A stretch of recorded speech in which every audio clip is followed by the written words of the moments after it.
T-minus 20 seconds.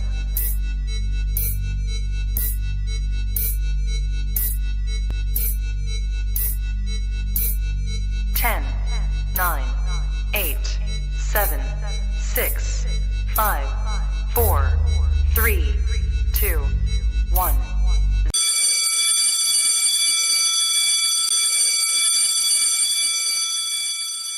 So it begins. Baby, I don't give a fuck who's on this show, bro. Kylo all day. I don't give a fuck, bro. Kylo is all day, man. I like her. I don't want you smirking that shit because you didn't see anything to begin with. So shut your ass up. This nigga, yo, you constantly do that shit. At least we actually watched the fucking episode. I don't give a fuck. Eso fue lo que sentí. Todavía siento odio por Hayward. Espero que en el último episodio de la nada llegue alguien y lo apuñale. Eso no. Como que. ¿Cómo se dice? Puñeta. Bad taste en película. I admit it. Yo digo que I love watching bad movies on a Sunday. Oh, I love it. Está cabrón. That's a way to pick hobbies.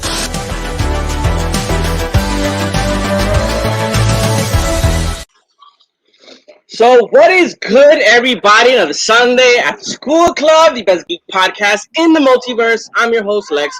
Like always, I'm here with Liquid Orengo and Megs. How's everybody doing? Does everybody still have their mics off? What the fuck is going on? Freaking water. I was just testing my audio setup just to make sure that I could. Bullshit. But at the Orengo, you have real water. I have Jesus water. Oh no, yeah, I have just real. Watch out. Got that Nikini. Jesus water? Yeah. What the hell is that? So you know when Jesus turned water into wine? Exactly. Oh, I got it. Oh, you started again? Tempranito. We day drinking here. Hey, What is good, Metaverse? 3 o'clock in the afternoon somewhere. True. ¿Qué es lo que pasa todos los domingos en mi casa? ¿Qué tú crees? Always a party in Cabo Rojo. Yeah, I mean, este domingo te lo juro por lo más sagrado que este domingo no teníamos absolutamente nada. De momento, I'm kind of, o sea, dormí, qué sé yo, mi hermano me llama y me hace un FaceTime, whatever, y me dice, vamos a hacer una competencia de pumpkin carving en casa hoy. Yo, what? Yo, okay. Sally should have a fucking gate in front of her house and just charge admission, like just to go in, 'cause there's constantly things going on like at her fucking house, and they're not even like oh, people got together and talked, you know. No, there's like food involved. There's water balloons. There's like fucking tent set up. There's a pool with people in it. Like, oh yeah. A veces gentamos, qué sé yo, un inflable bien exagerado y. Look at that, a fucking inflable. ¿Sabes? Te estoy inflables bien exagerados que son de agua, que for no fucking apparent reason. Just say it's the weekend, bro. Fucking a bouncy house. Anybody want to just jump in the bouncy house? You know what Sally got? Sally got Fantasy Factory in her house. That's what she got. Beautiful. Te lo juro, si es por mí, como el terreno, pues tengo bastante patio, yo demuelo la casa y construyo un fantasy house aquí, bien cabrón. Sally, what's going on in your house? Oh, we just got like 50 people. We're like LARPing today. Yeah. That'll be amazing. Dying to do that time. We was just talking about that shit. We're reenacting the battle at Mordor, just in the backyard, just chilling. Then we all have, and then I got steaks for everybody. Like, all right. So, what's everybody been up to? I know everybody's seen at least a couple of movies. We'll get into that. Orengo, did you see Halloween? I made a whole podcast de 3 horas. So me and Orengo saw Halloween. Meg saw Lamb. No, I saw Halloween last night after I got home. Oh yeah? Yeah. That's my background. This is the sequel right here, boy. Yeah. This is what happens when you run up on motherfuckers and then he calls his boys to even out. I wish that was what happened in that fucking movie. You want to jump into that right away? I died. We could jump in. At first, I wanna quickly talk about how fucking fun last night was creating these fucking characters for D&D. Oh my god! Like I have never done that shit before. That shit was fun as fuck. I created mine afterwards. Oh really? Yeah. Don't show it. Secret. Save it for the day. Yeah. Oh. That shit was like what, 4 hours? Yeah. Shit was like It was 4 hours. 4 or 5 hours. 4 or 5 hours. Like my whole day was filled with anxiety, career, my work. I called Nick at one point. I was just like, dude, the disorganization. I think I need therapy because it's causing me so much stress. I'm blurting out anger on people, and it's stupid shit. Like it's just everything is mixing together. My job had like a whole bunch of things go wrong. I was looking at the chat. Nobody was talking about DC Fandome. Nobody was saying anything. Like I was literally like nitpicking stuff, and then I told Nick, I was like, we just need to like sit down and just make the characters and see what the hell happens today. And we had so much fun. Like a special shout out to Sully's wife because she had the fucking patience of like, I don't even know if there's a word for that. She should be a fucking kindergarten teacher. The way she was schooling us, yo. We had like a million questions. She was like, I got you, don't even worry about it. Flip to page 97. This is what we're doing and shit. Like that. It was like I could only compare that to like when I used to live in Puerto Rico. I used to like go shop for clothes and I wanted like a feminine perspective, so I would take my sister with me. And like Nicole was literally like, you know what? If you're gonna be a fucking sorcerer, then this matches with this. That doesn't really match your background story very much. So choose this. This kind of goes along with that. I was like, yes. Yeah. Oh yeah, it was mad fucking fun. And hopefully once we get our, feet on the ground and start playing it, and we can get, do a live and start playing that shit, whether it's Roll20, I already whatever got the adventure. I already have the adventure. Oh shit. Yeah, I already got it. It's perfect for you guys because it starts at first level. It goes through level 3, so that's fun. Y es un one shot. Funny thing es que es un one shot. Porque todo lo que yo encontraba era de 3 para arriba. Y de 3 para arriba. Y yo como que, damn, de verdad que no quiero que esta gente, después de hacer su character en el primer nivel, tengamos que subirlo obligado. Y es como que so many things that you get. Die in the first story and shit. Yeah. Ahora vengo para que tú sepas la paciencia que ellos tenían con nosotros, conmigo, con Nick, y lo morúpido que somos, because we had, like, between the both of us, minimum, we have a high school diploma. Yeah. You know what I'm saying? And we were literally, this is a die. This is, this is a die. It looks like, this has 6 sides to it. Yes. The fucking last number is number 6. And we were literally like, oh, is this a 6-sided die? Like, don't ask. Like, alguna cosa se cayó de la mata, and they were like, no, sweet. They bless your soul. No, that's not a 6-sided die. They was like, yo, Google D8. Just do a digital dice. Just fuck it. Do a digital dice, put your name in, that should make it mad easy. Yeah. Yeah. But anyway, all right. Before we switch, the best part of the night was when we did the character traits, and without, like, that's the luck of the draw. Nigga, what? Like, that's the luck of the draw, and we literally got, so like Nick made a backstory for his character, and I made a backstory for my character that kind of tells you what type of attitude they have. And when we rolled, the description in the book was literally what we wanted for our characters. Oh, like that's totally random. It could have rolled a character trait that was totally different from what we wanted. And we both each got exactly what we wanted out of our character. I thought that was like, that'll probably never happen again. Yeah, incluyendo when I did my character, I got things that I wanted for the character as an origin story. Porque this is going to be my DMing character, as I've always, como siempre he dicho, as I always said. At Damash, so he's gonna have a new class that he's never done before. But I'm gonna leave it as a surprise, como tal, porque it got really high stats. Y lo único que voy a decir que él es un hermit. Y todo lo de hermit salió como yo quería. He's a crab. I'm mad fucking hyped to play, yo. mad fucking hyped to play after yesterday. Pero ya saben, van a hacer un horror adventure. Ya la tengo. It's gonna be super fun, I promise. Me encantó mi ignorancia when we created the characters, and I'm like, we're gonna play now. You're like, no. They were like, let's not get too happy. This takes time to like build the story, so take your ass home and we'll talk later. I need to drink like 3 of these before we play. So let's get into Land. Obviously, spoiler free since we haven't seen it. What did you think of the movie? All right, so full disclosure, I got into the movie, I want to say maybe like 7 to maybe 7 or 10 minutes late. So I didn't miss like 10 minutes, maybe of the opening credits or whatever. I googled the opening. I don't think I missed much. It's a very, I don't want to say like it's an A24 film. Ha ha ha. We're all used to that. But the last movies I've watched, it's a slow burn. Like, you know what I'm saying? It kind of builds tension. Is it like those A24 movies that you start off feeling it's going one way, and then all of a sudden there's like a change in tone, or you get something different that you didn't think? I'm still so yes. As the movie went on, I thought I was gonna get something, and I got something different.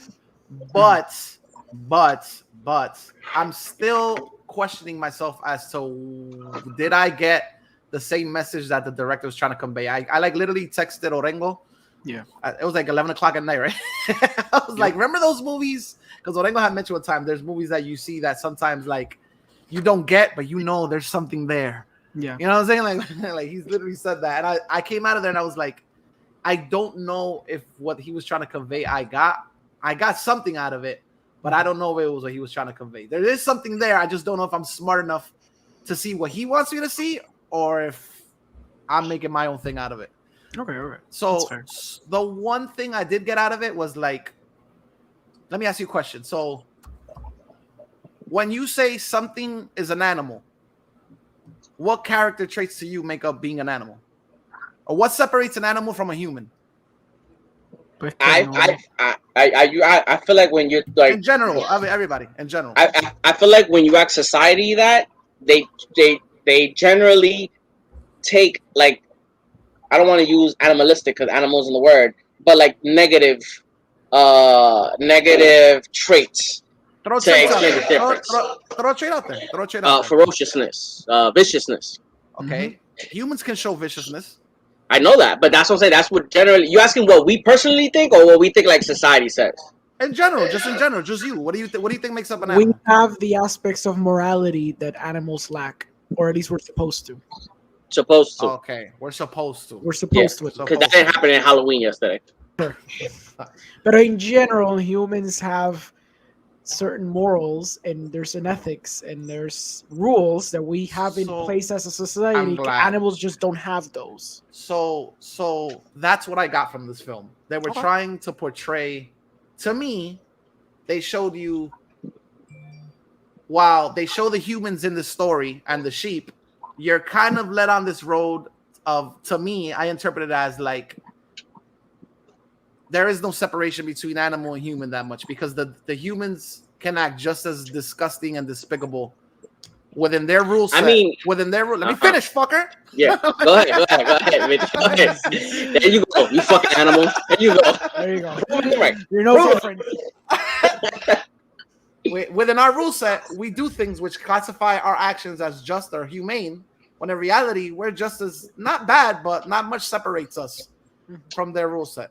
I think, at least from my perspective, I feel like when animals kill, usually it's not. That's a fucking great example. When animals kill, I feel like usually it's not like a malicious thing. Usually, like cats kill everything, but like in the wild, usually these animals kill to like eat or something. People kill to just kill. Like there's malicious intent when people kill other people. Because there's no like, how you call it, a realistic reason to kill another person. I believe that if somebody does something, well, you gotta fuck them up. But like an animal, a lion goes into the wild and kills to eat. It doesn't just go and be like, look at this motherfucker. I don't like this lion. This lion is from the other side. Fuck them. Let's jump this nigga and kill him. That doesn't happen. It can happen. It can happen, especially with lions. They're territorial. Like, well, I feel like more lions, like animals, don't necessarily always kill with an intent the way humans do. Like, we have serial killers in our society. We have people that just like to kill children. Like, there's no reason behind it. They just like to torture people and shit. I feel like not necessarily animals have that type of intention where it's just like, I want to see this animal just like beg for mercy and shit. Like, I just want to be cruel. So there's a lot of things in the. I hear like an echo. Yep. Someone has an echo. All right. So there was a lot of things that they showed in the movie or whatever with the dynamic between these three characters, and then they're introduced to. It's no spoiler because if you haven't seen the fucking trailer by now, like, come on. There's basically like a person who's a hybrid or a child who's a hybrid between a lamb and a human, or whatever. So they have a dynamic already. Yeah, I didn't know that. Yeah, I didn't know that. Yeah, no, of course you didn't. Sure, it's only fucking called lamb. Nah, yeah. I thought that was inferred, like it was gonna happen, but I didn't see it happen. I thought, okay, this is gonna be. So it's okay. You must have seen the first teaser because the second trailer literally shows you. Yeah, I only saw one. I only saw one. All right. Oh, okay. All right. So that's your problem. Anyway, so shut the fuck up. so the second, basically, they show you, there's a hybrid introduced and how that affects certain views from them. That also they show, a little bit of a dynamic there. But the ending, I kept questioning myself by how the people are reacting to this situation. Like, how? What the hell is that? New That's Decker approaches. Oh, okay. I guess he's on strike. That's for the X. Yeah. He's no, a writer's he's guild. No, I don't know. I don't know why he did that. I put that X this morning. I guess it just. I don't know. For some reason, automatically he took it. I don't know. So anyway, cut the long story short. There is a build-up in this movie. You know that if you've seen the trailer, you know something is gonna happen. But the build-up to that is kind of like it takes its time. Okay. Or whatever. It's tension. What you called a slow burn. Yes, a slow burn. Exactly. One of those. One of those. But everything in the movie kind of did build tension. There's a dynamic between I'm blanking on her name. I can only describe her.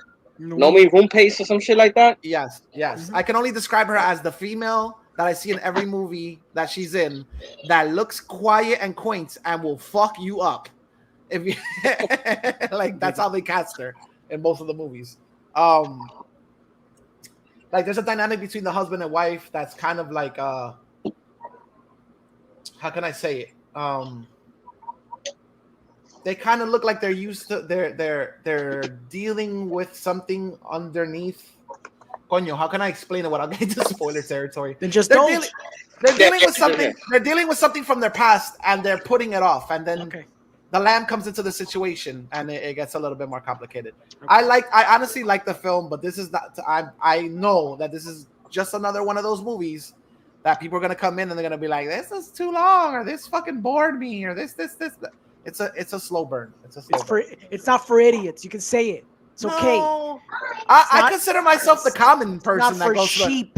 So I don't consider myself for normies. I don't consider myself a high intellectual. So La plebe, no sé. You should just say you don't deserve to see it. You just don't deserve to see it. Emma, cuando salga, just go back to see Venom for the third time. Fucking sheep. Lo que te puedo decir es que ya, honestamente, like I know that if I want to get a story that's different and that's gonna have me involved from the moment I sit down, like where the fuck is this going? I know to go to A24. Anything A24 puts out, I feel like it's like that. It's not your regular run of the mill bullshit. No, visto Lighthouse. No, I still haven't seen it. I'm dying to see it though. Is that Netflix? Isn't it? I don't know. Oh wait! Like, I did see it. That's the one. That's the horror movie. Is it a horror movie? Lighthouse is where Robert Pattinson. No, am I wrong? That's the one I'm thinking of. That's Pattinson and Willem Dafoe. I'm thinking about the Night House. That's different. Oh, no. Lighthouse. The Lighthouse. You should all see it, you bunch of sinners. Si van a ver a Batman, deberían por lo menos ver the thing that he did previously. Y de una vez, cuando terminen Lighthouse, vean Good Time. Y después que vean Good Time, vayan a ver The Rover, que es la que sale. Good Time is the one with the dynamic between him and his brother, right? Yep. I saw a Good Time, yeah. Yeah, I saw Good Time. It is a good time. Déjame apuntarlo porque ya que soy un sinner. I can't. We have a friend in common, and every time I see a Robert Pattinson movie, I can't help but see our friend in common. Like he's just. What are the names again? The Rover. Está The Lighthouse, but you know that. Está Good Time. Okay. Está The Rover. Okay. I didn't see that last one. The Rover's good. Any other recommendations? Él tiene Cosmopolis, pero it's not that great. It's interesting. Cosmopolis I started, yeah. Yeah, I've it's seen it, and yeah. Está un poquito lopsided as a film. He did that one que el twist era que era 9/11, but I forgot the name of that one. I think it's Remember Me or something. Ah, yeah. The literal twist of the 9/11. Kid you not. Yeah. I saw the movie. Está una de las torres, como que... I saw the movie and I explained it to McGunn. I was like, yo, it's like this 9/11 movie. That's exactly how I fucking said it. Yeah, it's just so bizarre. I thought we got into that conversation like not too long ago. I was like, "What's he in that 9/11 movie?" And weren't you like, "What are you talking about? What the hell are you talking about? He's not in the 9." I was like, "Yeah, he's like a love story or something like that." And by the end, turns out to be it basically turns out to be 9/11 because this director was a hack and didn't know how to end his own movie. I mean, yo no entiendo porque no tiene sentido para nada. Le voy a dar el ending más trágico de todos los tiempos. Like, no, bro, that is not it. The couple didn't work out, and at the end of the day, he was that guy in the window of the Trade Center waving to everybody when the plane hits. ¿Cuán miserable más puede ser tu vida después que te dejaste tu jeva? Ah, te moriste en 9/11, cabrón, no. Whoa, Jesus. Dark. Pero yeah, like Robert Pattinson, en verdad que lleva tiempito demostrándose eso. I feel que lo digo por transition, por si acaso. Pero in general, like yo digo eso de A24. A24 tiene cosas bien buenas, pero también tiene cosas que son un poquito questionable. Pasa que la gente tiende a ver las cosas que tienen más buzz, pero su repertorio, there are duds. Because I've seen some of the duds. I've seen. I forgot the name of the movie, and I don't think it was a dud. It's just it wasn't what I was expecting from A24 movie. The one about the strippers. Zola. Oh, you didn't like that one? I liked it. I liked it, but I'm saying usually I go into an A24 movie and I expect tragedy. So the whole movie, I'm like, either this white bitch or the black bitch is gonna get shot. Like this is gonna make a turn. But didn't it have tragedy at the end? If you kind of think about it, Not what I was expecting. You know what I mean? I was like, okay. It didn't have an ending filled with murder and dismemberment, but there's kind of a tragic. There's an emotional tragedy. Exactly. Yeah.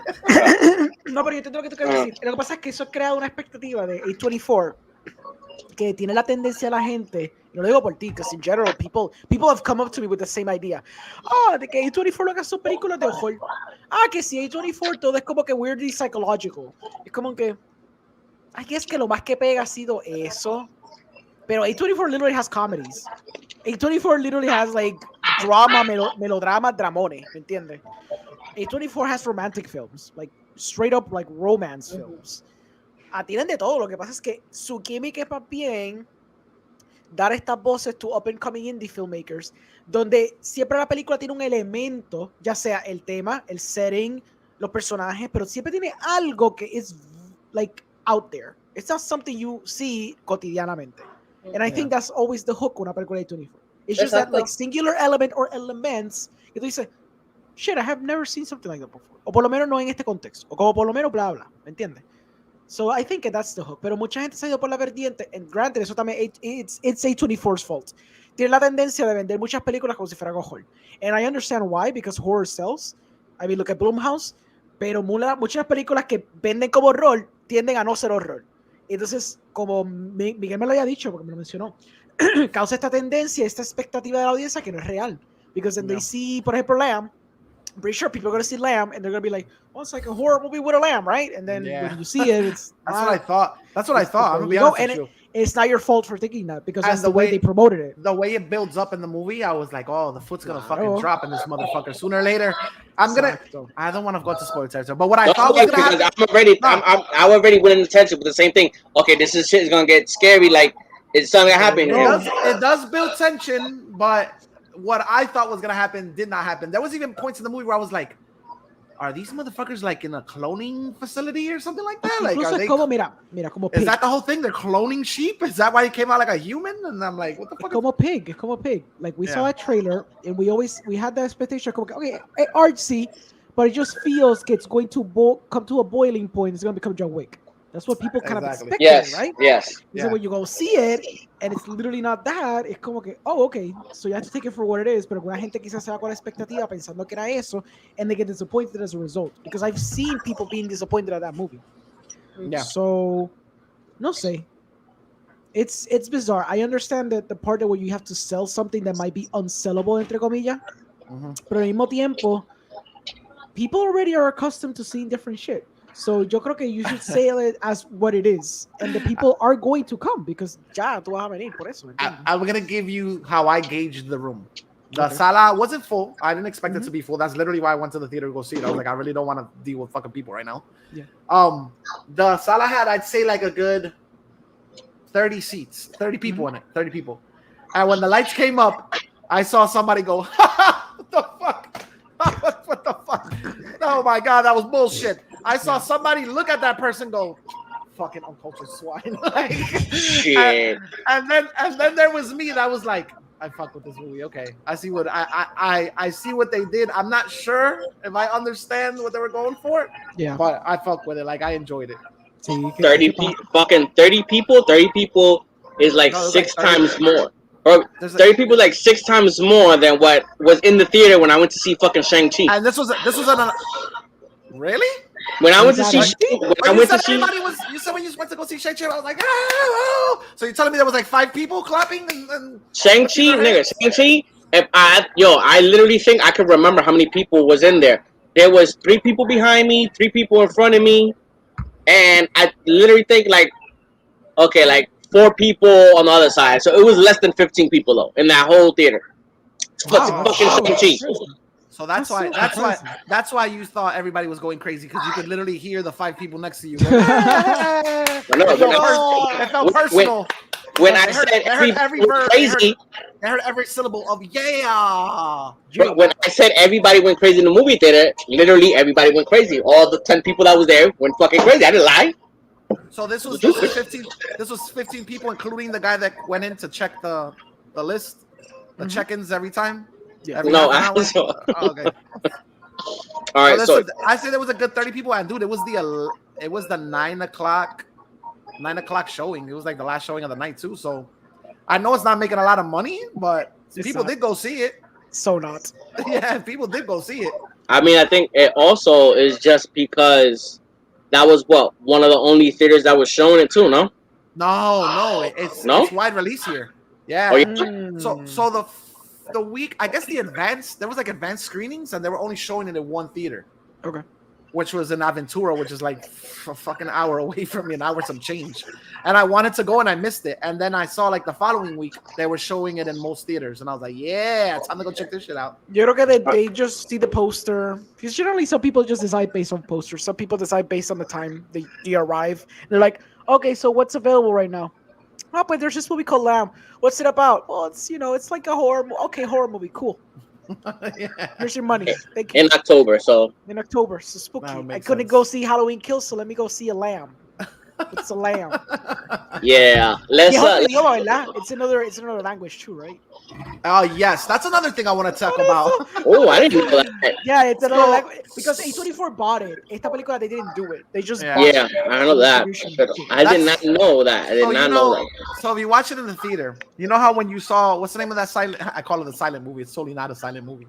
The one with the 2 good people that everybody wants for Fantastic Four. A Quiet Place.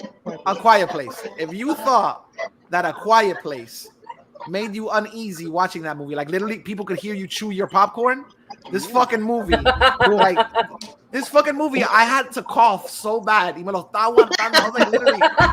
was literally in my chair like this, like sweating, like I don't want to cough, I don't want to break. They're building tension. Don't be that fucking guy that breaks the mood. And I was like, I was like, please don't be that douchebag, bro. The whole movie is in another language. Beautiful. I liked it. It's divided by chapters too, Orengo. Ooh, nice. Yeah, it's divided by chapters. And Artiste. yes, and it's super silent, bro. Like it's very, very, very silent or whatever. Te sentiste elevado. Did you feel like the beginning of Birdman con Michael Keaton? Como que you're like, holy shit. I was such a I was eating my popcorn with my pinky up. I was like, oh, there you go. Let's see. The truffle popcorn. Just having the truffle popcorn. So make you laugh. Actually, I didn't go. The I pick the last showing of this movie was at 7, so I had already passed. So I had to go to a place called Boca Raton, an AMC theater. and they showed it there. So it was ghetto popcorn. It was lightly left in too long. Espérate, yo aquí imaginándome, yo me estoy haciendo la película entera de que tú tenías un tiny fork de esos que se usan para comer quesito y exacto. La frutita, whatever, ese tiny fork te estás comiendo poco. Exacto. Yeah, it's funny. It's funny you say chapters because I just saw a movie that was cut into chapters too. I literally just saw yesterday Promising Young Woman. Yeah. I saw that on HBO Max yesterday for the first time. That shit was a ride. Really? Okay. That shit was a ride. That shit did not end the way I thought it was going to end. Oh yeah, that's the only thing that saved that movie. Is the ending. I was like, holy shit! Wow. I didn't see. I saw something coming. I didn't see that coming though. It's a good ending. It's a shit movie, but it's a good ending. Orengo wasn't here for when we talked about the last episode of fucking C-Tro marriage. God damn it! All right, never mind. Yeah. We'll move on. I wasn't here either for that shit. Funny story. We'll save it for the end. Funny story. Okay, funny story. I was about to watch the last episode, ¿verdad? I kid you not, lo tuve que sacar because my wife just walked in on me watching the series. Y yo como que, no, this is not for us. I'm not gonna do it. Nope. He has like no knowledge about it. No le he dicho que esa serie existe. I don't want to watch it with her or anything porque ella absorbe mucha energía. Es real. This is not the movie for her. Yeah, so this is esa serie no es para ella. So yo I'm gonna watch it when she's at work. Terminarla por fin y wouldn't it be wonderful? Wouldn't it be wonderful? Wouldn't it be wonderful? We left this subject for the end because neither Lex or Orengo hasn't given their opinion. And right there, boom, entra Deke. Deke told us literally on the last episode, I hope we never touch this fucking subject ever again. I hope we never talk about this fucking movie ever again. Okay? Leave it in the past. I'm tired. I'm drained. Let it die. Let it die. So anyway, let's get into let's talk a little bit about Halloween. Sure. Halloween. I died on that movie. Yes, I felt like that. I felt like the first one, not the first one, but the first one of this trilogy came out. Mm-hmm. I really dug it. I liked it. I like where it's going. I felt like when I watched this one, it kind of just fell back to the same old fucking tropes of you can't fucking kill Michael Myers. He's indestructible, and there should be all these people that have some type of common sense. It's a whole town full of people. If we're gonna fuck up Michael Myers, let's do it all at once. And I just can't explain how after catching the ass whooping that he caught, he just fucking got up and fucking killed everybody. Like they already had the formula of how to fuck him up. Like they just fucked him up maybe 2 minutes before that. They took a pause and he got up and just killed everybody. Like those little things happened so much in the movie that it got to the point where I felt like in the first movie I was like, yo, let's fuck Michael Myers up. Let's fuck him up. Let's kill him. I found myself just rooting for Michael Myers again. I was like, well, you just killed these fucking people already. I'm so fucking sick of these people, yo. Sí, porque no te dan el mismo ill intent de matar gente. O sea, el propósito de todo sería, vamos a matar a Michael, pero si tú matas a Michael en su propia película, es como que it loses its magic. Y es bien entre comillas, suena súper cheesy y no sé qué carajo, pero es como que they have the power to kill him too, and they never do it. It's like a sin to kill him. Yeah. Y es como que el trope ya debería terminar. Ya deberían, en vez de siempre, horror movies are made for the villain to win, in this case. Y esta vez sería como que, mátale ya. No va a pasar nada. El legacy no se va a joder. Va a ser como que algo final. I thought, like, realistically, the way people, like, I didn't read a lot of reactions. I didn't read a lot of reviews. I kept passing by the same thing. The ending is flat. The ending is flat. I didn't like the ending or whatever. Yeah. So, realistically, when you already know going into this movie, there's going to be a third part. Mm-hmm. In my mind, I was like, yo, maybe they're going to kill him. Maybe at the end, they kill him and somebody else picks up the mask. Like, somebody is just so fucking traumatized by the end of this movie, they just pick up the mask and they just take the mantle of Michael Myers. I felt like that might have happened. Obviously, that did not happen. But I did not like the movie. I didn't dig it. I wasn't digging it. You want to do the following opinion? Oh, damn. Okay. Oh no, we'll leave yours. Yours is way more. I give you more artistic credit than mine. Mine is gonna be a crapshoot. So okay, I'll leave yours for last. We're actually gonna learn something when you talk. So let me. I hope. I don't know. So let me start off by saying, this fucking movie, when I turned it on, I saw it at Peacock. I didn't see it in the movie theaters. I saw it on Peacock. Mm-hmm. I had to. This is the second time I think this month this shit happens to me. I turn on the movie, it's playing, and I'm like, did I fucking put on the right movie? I'm like, whoa, what the fuck? Wait a second. Is this the last one? It literally starts with the cop scene from the previous movie, doesn't it?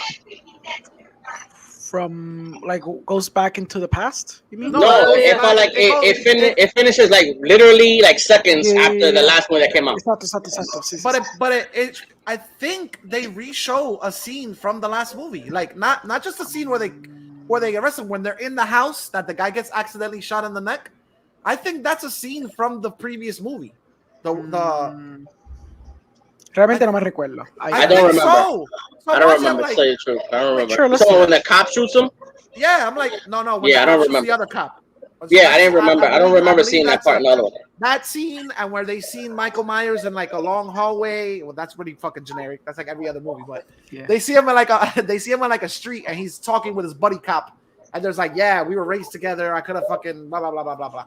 Anyway, I'm like, I had to pause. I'm like, what the fuck? I'm like, oh shit, I think I put the first movie on.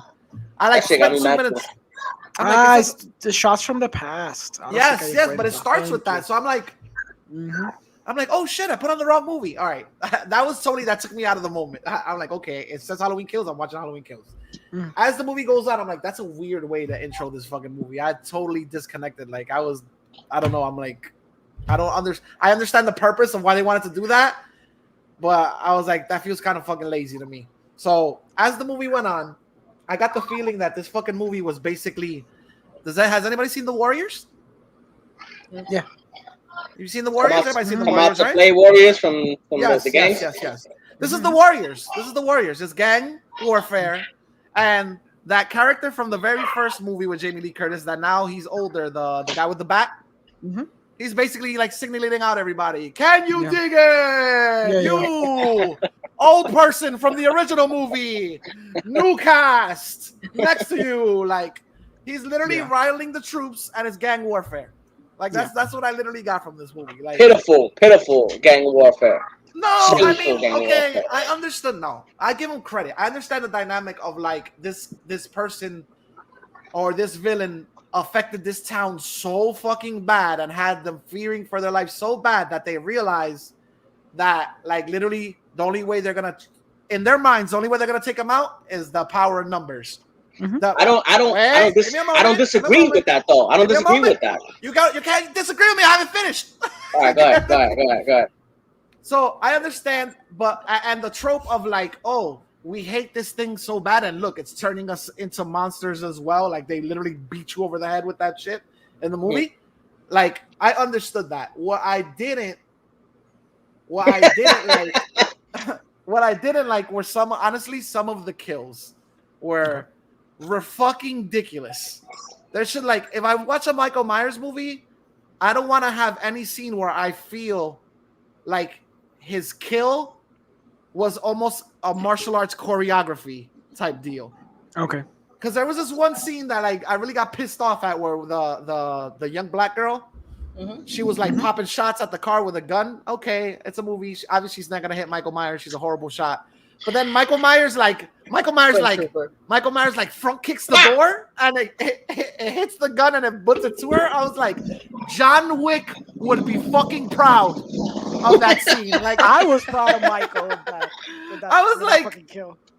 I was like, come on, bro. Yeah, like the bale though. Like honestly, I was like, I think shit was so good. Really, you like that? I fucking died. Oh my fucking god! This is so fucking atrocious. I was down. Nick was bitching about the fireman, right? Nick was like, "You gotta be a fucking fireman, bro. And to be a fireman, you got physical prowess. You got a big ass body." Because apparently he's never seen a skinny firefighter before. Bro, firefighters are supposed to be strong as fuck. Hey, have you ever read Steve Buscemi's biography? No. He was a firefighter. That's Steve wonderful. The majority of those motherfuckers. He turned into an actor, so it didn't go good. Point is, hey, you're gonna downplay that man's sacrifice working for the city, right? Fuck is the matter with you? That's great. Great. Your city, by the way, New York. Look at that. So triggered, he froze. Anyway, froze. So I actually dug that scene. I was like, oh shit, he's literally gonna, and it was very visceral. Like, I don't know why I associate like Michael Myers kills as like not as gruesome in the last movie, and in this one it felt a little bit because they like, weren't right. They weren't this like fucking gratuitous, right? No, this was gratuitous AF. Yeah, exactly. So I was like, oh, they kicked it up a notch in this one. So I was like, okay, I'm digging it a little bit. But then when it got to like the other kills, I was like, all right, this shit is kind of ridiculous. The whole trigger Tai Chi kill was ridiculous. What's the other one that I was like, what the fuck? Oh, that same scene where he literally like stabs the dude in the eye, like, boop. And the guy's acting, he like totally hammed it up. It was a little much. The ending scene, I'll be honest with you, the ending scene made me laugh because I was like, they're really gonna do this. Yeah. They're going to gangbang Michael Myers. Like, they're literally gonna gang up on him. Okay, it's gonna happen.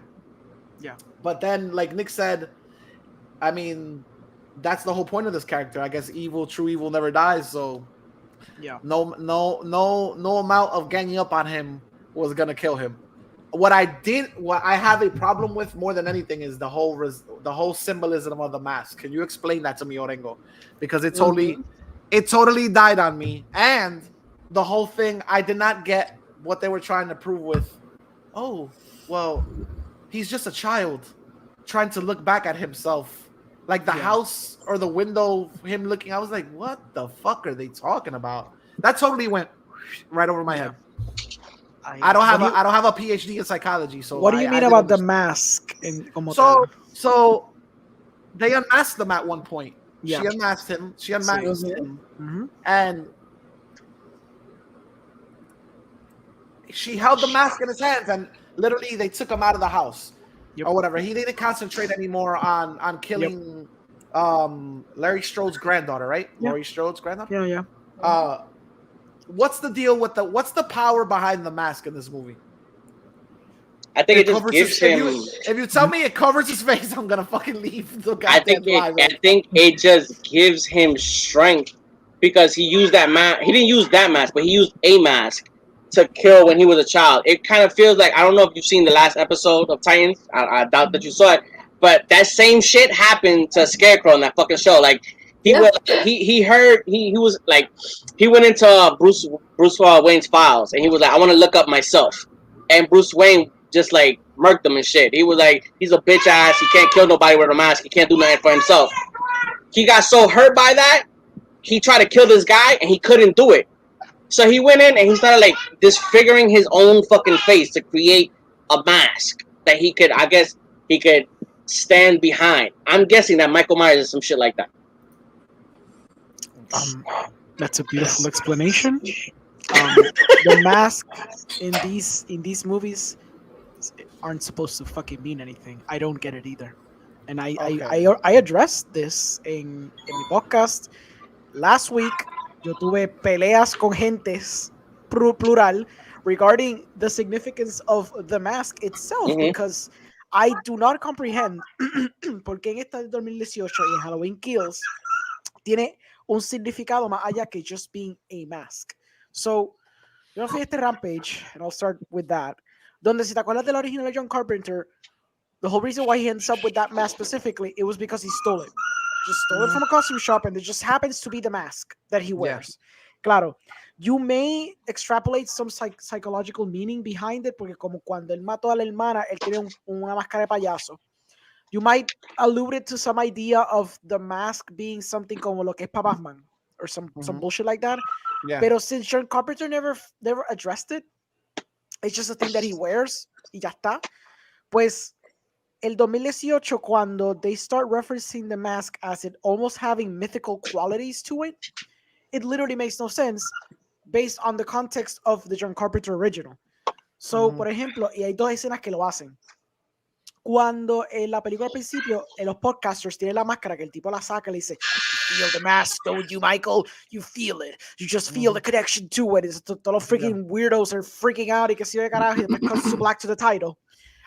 When I saw that, I was like, I don't get it. Why is the mask having esta tipo de enlace con Michael? It makes no sense at all. Yeah. Luego, durante la película, those podcasters, he opens the trunk of the car, he grabs the mask. The shot lingers for a good 20 seconds while he puts on the mask and he kind of breathes in, breathes out as if he was complete as a character or as a person. Okay. Again, makes no sense to me. Yo entiendo, and this is going to the broader sense of the whole thing about franchises and all these type of films that reboot shit. Todo tiene este elemento que está para satisfacer los fans. The fans have an attachment to the visual representation of the mask. It's iconic. Es como cuando tú ves a Jason con el hockey mask. He didn't wear it till the third fucking movie, by the way. He had a sack of potatoes in the second one. It y su tipo de estética. Lo mismo pasa con Michael. Michael has this aesthetic with the mask. The mask is so prevalent in pop culture que los directores ahora, with all these franchises they try to reboot, can't help themselves but address the iconography that está embedded in pop culture to the detriment of the narrative. So entonces tienes este caso donde tú estás teniendo esta toma that lingers, donde Michael finally has the mask, pero si nos estamos dejando llevar strictly on the basis of what John Carpenter did in the original one, tú vas a estar cuestionando why the fuck the mask has any meaning to Michael at all. It was literally the first thing that he grabbed. He could have grabbed a sack of potatoes and it would have been the same fucking effect, because all he just needs is something to kind of hide behind the reflection he doesn't want to see on himself. Que eso es lo que tú ves at the end of the Halloween Kills movie. Entonces, para un ejemplo más obvio, y para sedimentar lo que estoy tratando de decir, es cuando nosotros vimos esta película, la segunda de Star Trek Into Darkness, la de JJ. La escena cuando Khan da la puerta y dice, shit on that scene. Shut up, let damn me it. explain it. I am Khan. Contextually in the narrative, that scene is the most meaningless fucking scene de Planeta Tierra. Pero como JJ sabe que tú tienes un contexto histórico de Wrath of Khan, which is a great fucking film, and you understand the context of what that character is, ya tú inmediatamente a Benedict Cumberbatch decir Khan, you extrapolate all that information you know of the character y se lo tiraste al personaje indirectamente. But if your grandchildren see the J.J. Abrams without any context of the original ones, they're going to be so fucking confused porque ellos van a decir, but why is there a dolly in? Why is there a dolly in? Why is the music swelling as he's saying Khan? I don't get what a Khan is. Pues lo mismo pasa con la máscara. So cuando tú dices eso, tú traes un buen punto. It makes no sense que Michael esté como un perrito detrás de la fucking máscara cuando la tipa se lo quitó. She should have, and I agreed. One of my friends said this in the podcast. Él dijo, ¿sabes lo que es un film más bellaco? Y yo dije, ok. Si esa cabrona le hubiera quitado la máscara, ella empezó a decir, here you go, here's your mask. Y Michael deciera, ok, se vira para atrás, y mata la puerta y mata la hija de ella. Thank you! I was watching the movie, I was like, holy fucking shit. Halloween if he turns Kills, around, boom. If he turns around right now and Tony takes out this girl and he's like, fuck you, that I was like, that to me, I thought that's where they were going with that scene. I thought he was gonna be like, bye, he bitch. thought the same thing when he was seeing it. Él dijo, es que that made sense to me because Michael shouldn't care about a fucking mask. Exactly. It shouldn't be esta cosa donde es un vínculo. Oh my God. Como la casa. And it would have worked. It would have worked too because it would have been like very impactful. It would have been like one of those things where like the mask might mean something to you guys as the watcher, but it means bullshit to me. I'm just here to fucking kill. Exacto. I'm evil. Like, you know what I mean? That would have been meta. And that would have been a subversion, but with a purpose. Because then what you're doing, you're taking the superficial meaning on en un mundo de pop culture de lo que tiene la máscara y estás destruyéndola para recontextualizar lo que importa para el personaje, because it's character driven first. I want to watch that movie we wrote. No, cuando él me dijo esa mila yo me quedé, cabrón, that's a way better ending. It would have been like such a good paquete, puerta cieja, la mamá grita, corta negro, boom. That's the movie. Al contrario, in my head, the next movie should just be somebody takes the mask off of him, they put it on a fishing line, they get on his back, and they can weaponize Michael Myers. If you want to go to the supermarket and fuck somebody up that looked at you bad, you put the mask on a fishing reel and you get on his back and ride him towards the person you want to fuck up. Hellish rebuke. But I'll be brief. Hellish rebuke, man. I'll be brief con lo que pensé de la movie. I like some parts, I didn't like others. I like the first one better. First one being the 2018 one. I like it better porque I do like my shit more character driven. Cuando yo vi el review de, creo que era de Chris Stuckman, él dijo que existen dos bandos en cuestión de películas como de esta índole, de slashers y qué sé yo qué, especialmente quizás las de Halloween.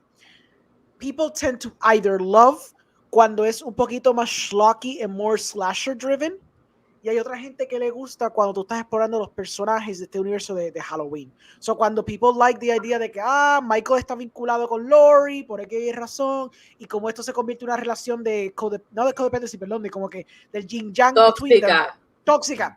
Yes. Thank you. De este approach como que yin-yang entre los dos, pues either people love that shit or they hate it and they love entonces cuando es simplemente Michael killing. So, esta película yo creo que hizo un poquito más de que, okay, we kind of gave you character stuff, so now we're going to try tirarnos más para el otro lado. Al punto de que, like you mentioned, if you see the other Halloween movies, they're not as gory and sadistic as this one kind of is. Exactly. It's a little, like, too much. Like, se siente que está viendo... It's fucking murder porn. Yeah, it almost feels like you're watching like Jason movies. Like the Jason's so gratuitous. That's what I was saying. I like there's the part where I was like, I didn't know that he enjoyed it so much that he fucking stabbed the guy on the table and he was just like, he kept stabbing. He was like, oh, damn, you got a lot of knives in here. Here we go. He was the DJ Khaled of murders, bro. He had another one. Oh, like 6 fucking times he stabbed this fucking guy. It's a little, yeah. For me, it was just like, yo, it's 2021. For me, it was the little shit. It's 2021. This fucking guy is walking. You're fucking running. I don't understand how all of you motherfuckers keep catching up.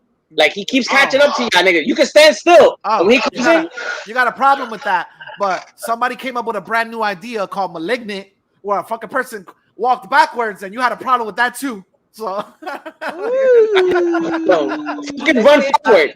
Run fucking forward. That's all I need to know. That motherfucking tumor was literally creatively running towards people, and martial arts handling people left and right. That's what. Yeah, the tumor. I don't know.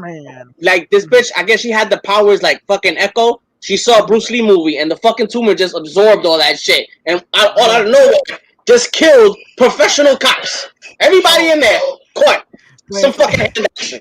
To second Orengo's educated opinion, I do agree that I felt this movie didn't work for me because I liked the first one more because it felt more personal. I'm of that bando that I feel the movie means more when his interaction is solely with his family and not just murdering everybody that comes along his path. Okay. Yeah. De mi punto de vista lo quieren hacer tan psicológico, tan traumante y tan pendeja que pierden el punto.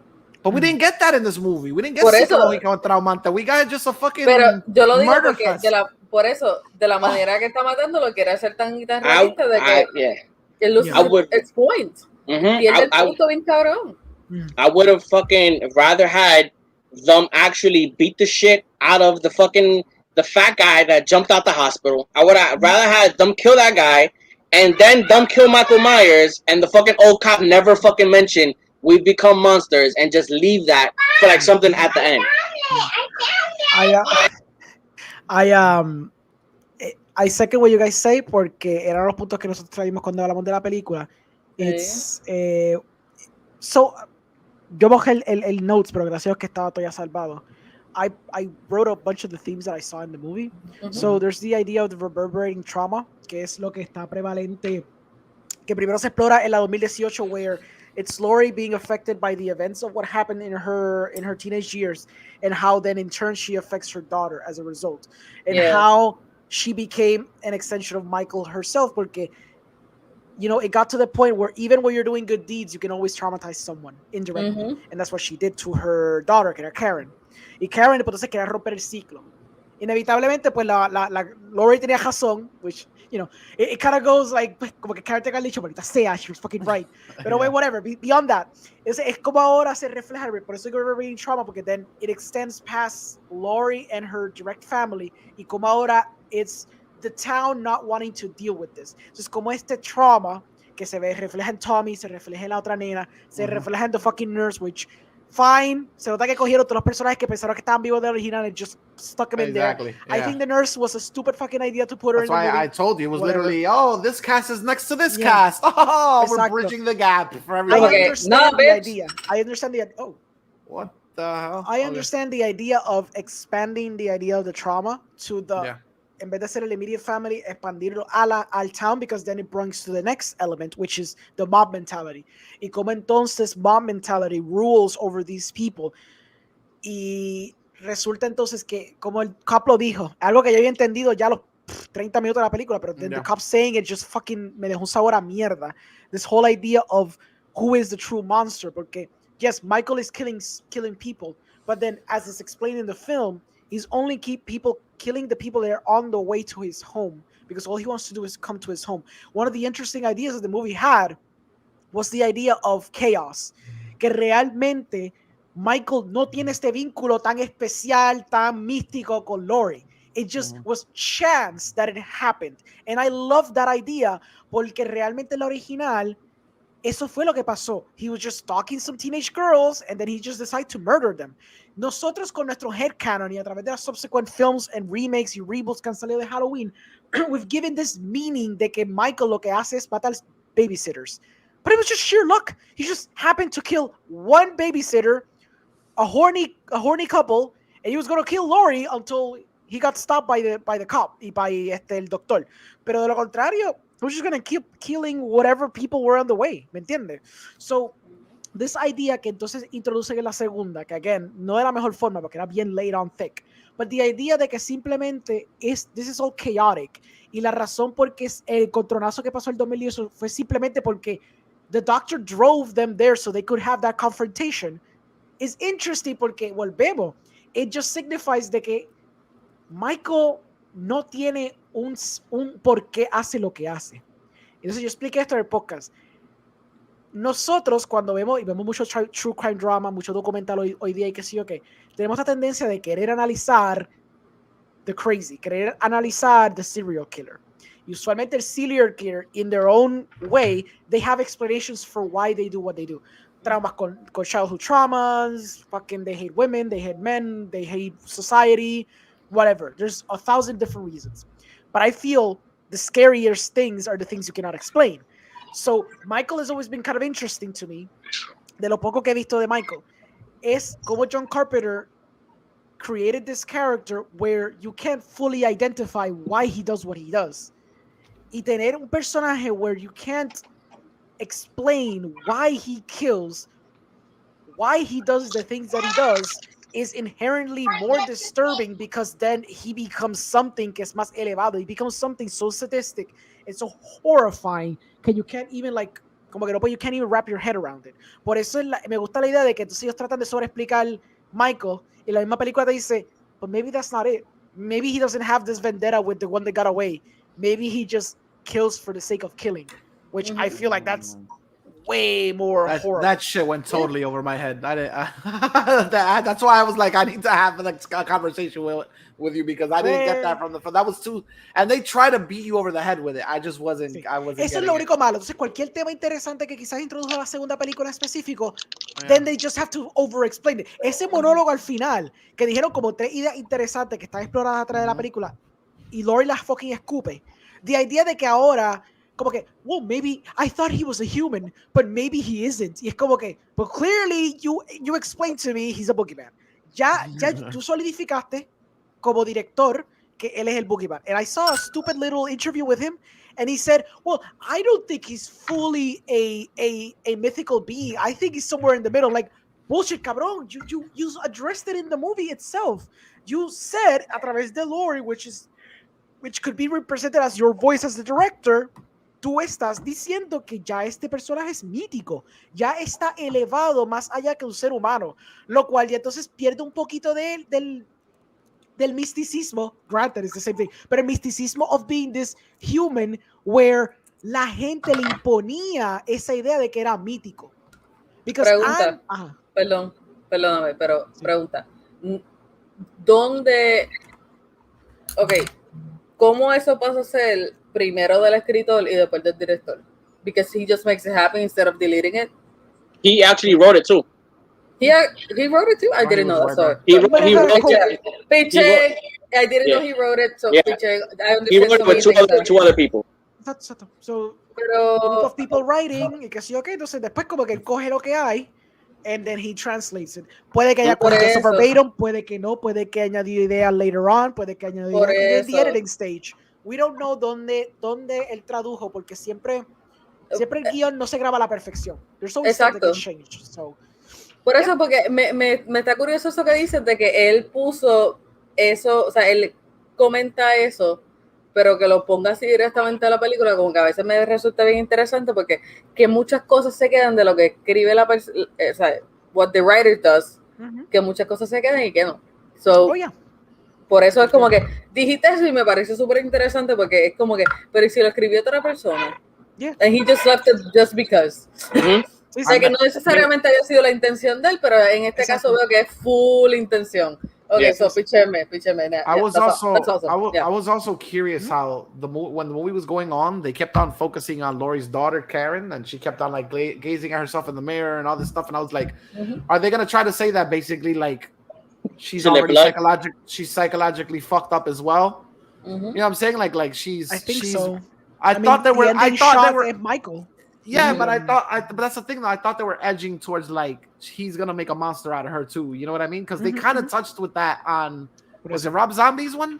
The ending of Rob Zombie's one turns not Laurie but Laurie's daughter, right? Is it Laurie? I think so. I don't remember. But that's what I thought. I was like, yo, I thought at the end he dies, but because of all the trauma that he's caused, somebody else takes up the mask in the third one. That's how I thought it was gonna go. I was watching it and I thought it was going in that way, and I was gonna be pissed if it would have went in that way because I was like, we've seen that already. Okay, fair enough. We've seen that already. I'm here to watch a new interpretation, something new, something different. I think at this point you have to dip your toes into the mysticism of it because it's 2021. The fucking guy got shot like 5 times in the chest. He got stabbed like twice. I'm like, yo. If he's a regular fucking human, I don't give a fuck if he's 7 feet tall. He got shot at close range. He got hit in the back with a pitchfork. He got stabbed in the knife here, and he's not even limping. It's different if he's like, and he's like, stab you, moves, take your head off. He's fucking doing Shang T and shit. Why can Michael do it? Why can John Wick do it, but Michael can't? I'm just saying. No, se tuvo que haber metido la misma cantidad de cocaína que se metió Scarface, ya, eso es todo. You cheered on Michael. You cheered on John when it doesn't happen to John. Why can't you cheer John Wick gets his ass whooped, and you see the ass whooping on him. He still fights, but you see the ass whooping affect, like, yo, he's still walking like nothing. Nothing affects him. You just want to see a mask on John Wick, then that'll equalize the thing, right? We got to put a mask on. I want to see Michael limp. That's what I want. I want to see him at least fucking limp. At least act like something fucking hurt. Like nothing hurt. At least John Wick gets his ass whooped. You see John Wick bloody the fuck up. You see him like, oh fuck. Like this guy just stands straight like nothing. Like if it was a tap on the back. The only thing that Michael has is injuries en los 2 dedos que él perdió. Creo que fue en la del 2018. Really? I didn't even see them acknowledge that. Yeah, they did. They had a close-up de los dedos de él. They did have el shot de los dedos de él que estaba así mismo. Oh, yeah? So he has lost 2 fingers. Means nothing. Pero lo que te quiero decir es que esa es la cosa ya. Like, if you're going to introduce him as human, no puedes hacerlo tan exagerado where he's getting shot so many fucking times and he doesn't limp, he doesn't do anything, he doesn't escape. That's what I'm saying. You don't see... Pero it's not what I prefer. I don't prefer him being mythical. I don't prefer him being the boogeyman. I like the idea de que he's human y que la gente le impone ese elemento de misticismo onto him. Where people freak out porque pensaron que lo dispararon, pero quizás they missed, but they thought they shot him. Y cuando ven que he just runs away, they're like, holy shit, he's immortal. Como pasa con Batman, the simplest idea. Batman gets shot, and people think, oh, he can't die, he's like a vampire bat. But then when you know, because you contextually know que él es Bruce Wayne, you know he's just a fucking human. But for the people in Gotham who don't have any context, they just think it's this creature of the night that just does crazy shit. Infalible. ¿Me entiendes? That's more interesting. Pero como que Michael ya parece que la idea es, oh, he's a boogeyman. He's truly the boogeyman, which I don't like. How, in closing arguments, sure. How, besides the trailer that I have behind me for the next movie, how do you think they move forward? I don't know. What the fuck are they going to do? Because it's supposed to be the ending, right? I am assuming. I heard trilogy. I heard they go 4 years in the future. Yes, they do. Okay. Which that's the interesting aspect to it. Eso sí, lo único que me da es como que, okay, so they did the Star Wars thing. Got it. So let's see how they do it. Porque a 4-year jump could be an interesting approach. Because what does that mean? Laurie knows que Michael está por ahí. So what the fuck happens during these 4 years? What do we see? What do we see, Laurie? Like, it's weird, bro. Cero paz mental. El bill de los psicólogos está más alto que la Everest. Yep. But esa es la pendeja. They did that already. They did it already. Like, didn't they do that in the first one? And this motherfucker walks like a spy, yo. Double that shit. Yo, fucking Michael Myers. That's another shit that got me mad. The girl, right? The mother. She grabbed the mask and she ran across the street, right? Yeah. So she ran in front of the house. When she ran in front of the house, they beat his ass. After they beat his ass, Michael went and killed everybody on the block that's in front of the house. In front of the house, there's the ambulance in the front, and there's a whole bunch of people. Somehow, this motherfucker got inside the house. So that means he went and said, oh shit, there's people there. Let me walk down the block, around the house, go into the back entrance, go up and fucking kill her. I was like, he's not only a mindless killer. This motherfucker like, oh, teleport. Somebody's there. Let me go around the other way and shit. I was like, this shit is fucking driving me crazy, yo. He teleports, yes. Pues, si hay algo que podemos hacer en este podcast es matar a Michael Myers. Oh, Jesus fucking Christ, yo. I don't. Again, there's so many questions with this character. Like, I wouldn't be surprised if, like, honestly, do your serious version of this one and the third one and this trilogy, and then do a fucking Jason versus Michael versus fucking. That would be amazing, though. Whoever the fuck ever, bro. Like, honestly. Nigga, just like the video behind you, Goon Squad. Just have everybody come together, bro, and just like, slicing the whole world up. Insane clown posse. Exacto. I'm trying to think like who I see Jason and Michael being in a movie. Who could you put as a third person in that movie? You can't put Freddy. Like it seems a little bit overkill. Creepers, man. Yeah. That's too no, bro. Too. Go really woke and just bring Candyman up in this shit. Nah, bring the tumor dude in. Bring the tumor in, bro. Bring the tumor in. Tumor man. Tumor guy in, bro. Yeah, tumor man. Yeah. Can you imagine? I like it. Tumor man. Anyway, let's go to the main topic, which is DC Fandome. Ooh. Before we go into the videos and everything we're gonna watch, let's touch in things that haven't been touched in too much, like Batgirl. I didn't see everything, but they didn't really release anything aside from this image. Am I right? Yep. Nope. Right. Did they talk about villains or who or anything else? No. Here's a still shot. Yeah, not even a still shot. It's what you call it. Concept art. Sí, porque yo no sé quién carajo, de verdad, mira, I'm gonna say something, it's gonna be like super nitpicking, and it's because I used to do it. Yo no sé quién carajo hizo rappelling en esa catedral o lo que sea para hacer un grafite ahí arriba. De verdad que eso es totalmente irreal. I am so sorry. That is stupid. What? Like, you're fighting because of the vantage point that the concept art is drawn in? Are you serious? Like she said she was gonna nitpick. She said it was I'm just saying drones are a thing these days. So like with a spray can? Well, I'm gonna have to do it. What do you mean a spray can? The graffiti. Graffiti. Okay. ¿Quién carajo se para ahí a hacer un graffiti? Literal, no, I am very like super nitpicking. ¿Quién carajo se para ahí a hacer un graffiti de esa manera? Maybe Tito Kayak is visiting Gotham. Just saying. I've heard that Batman is supposed to be somewhere in that film. Mm-hmm. They haven't announced what Batman. They haven't announced who's the Batman, but supposedly. Yep. At this point,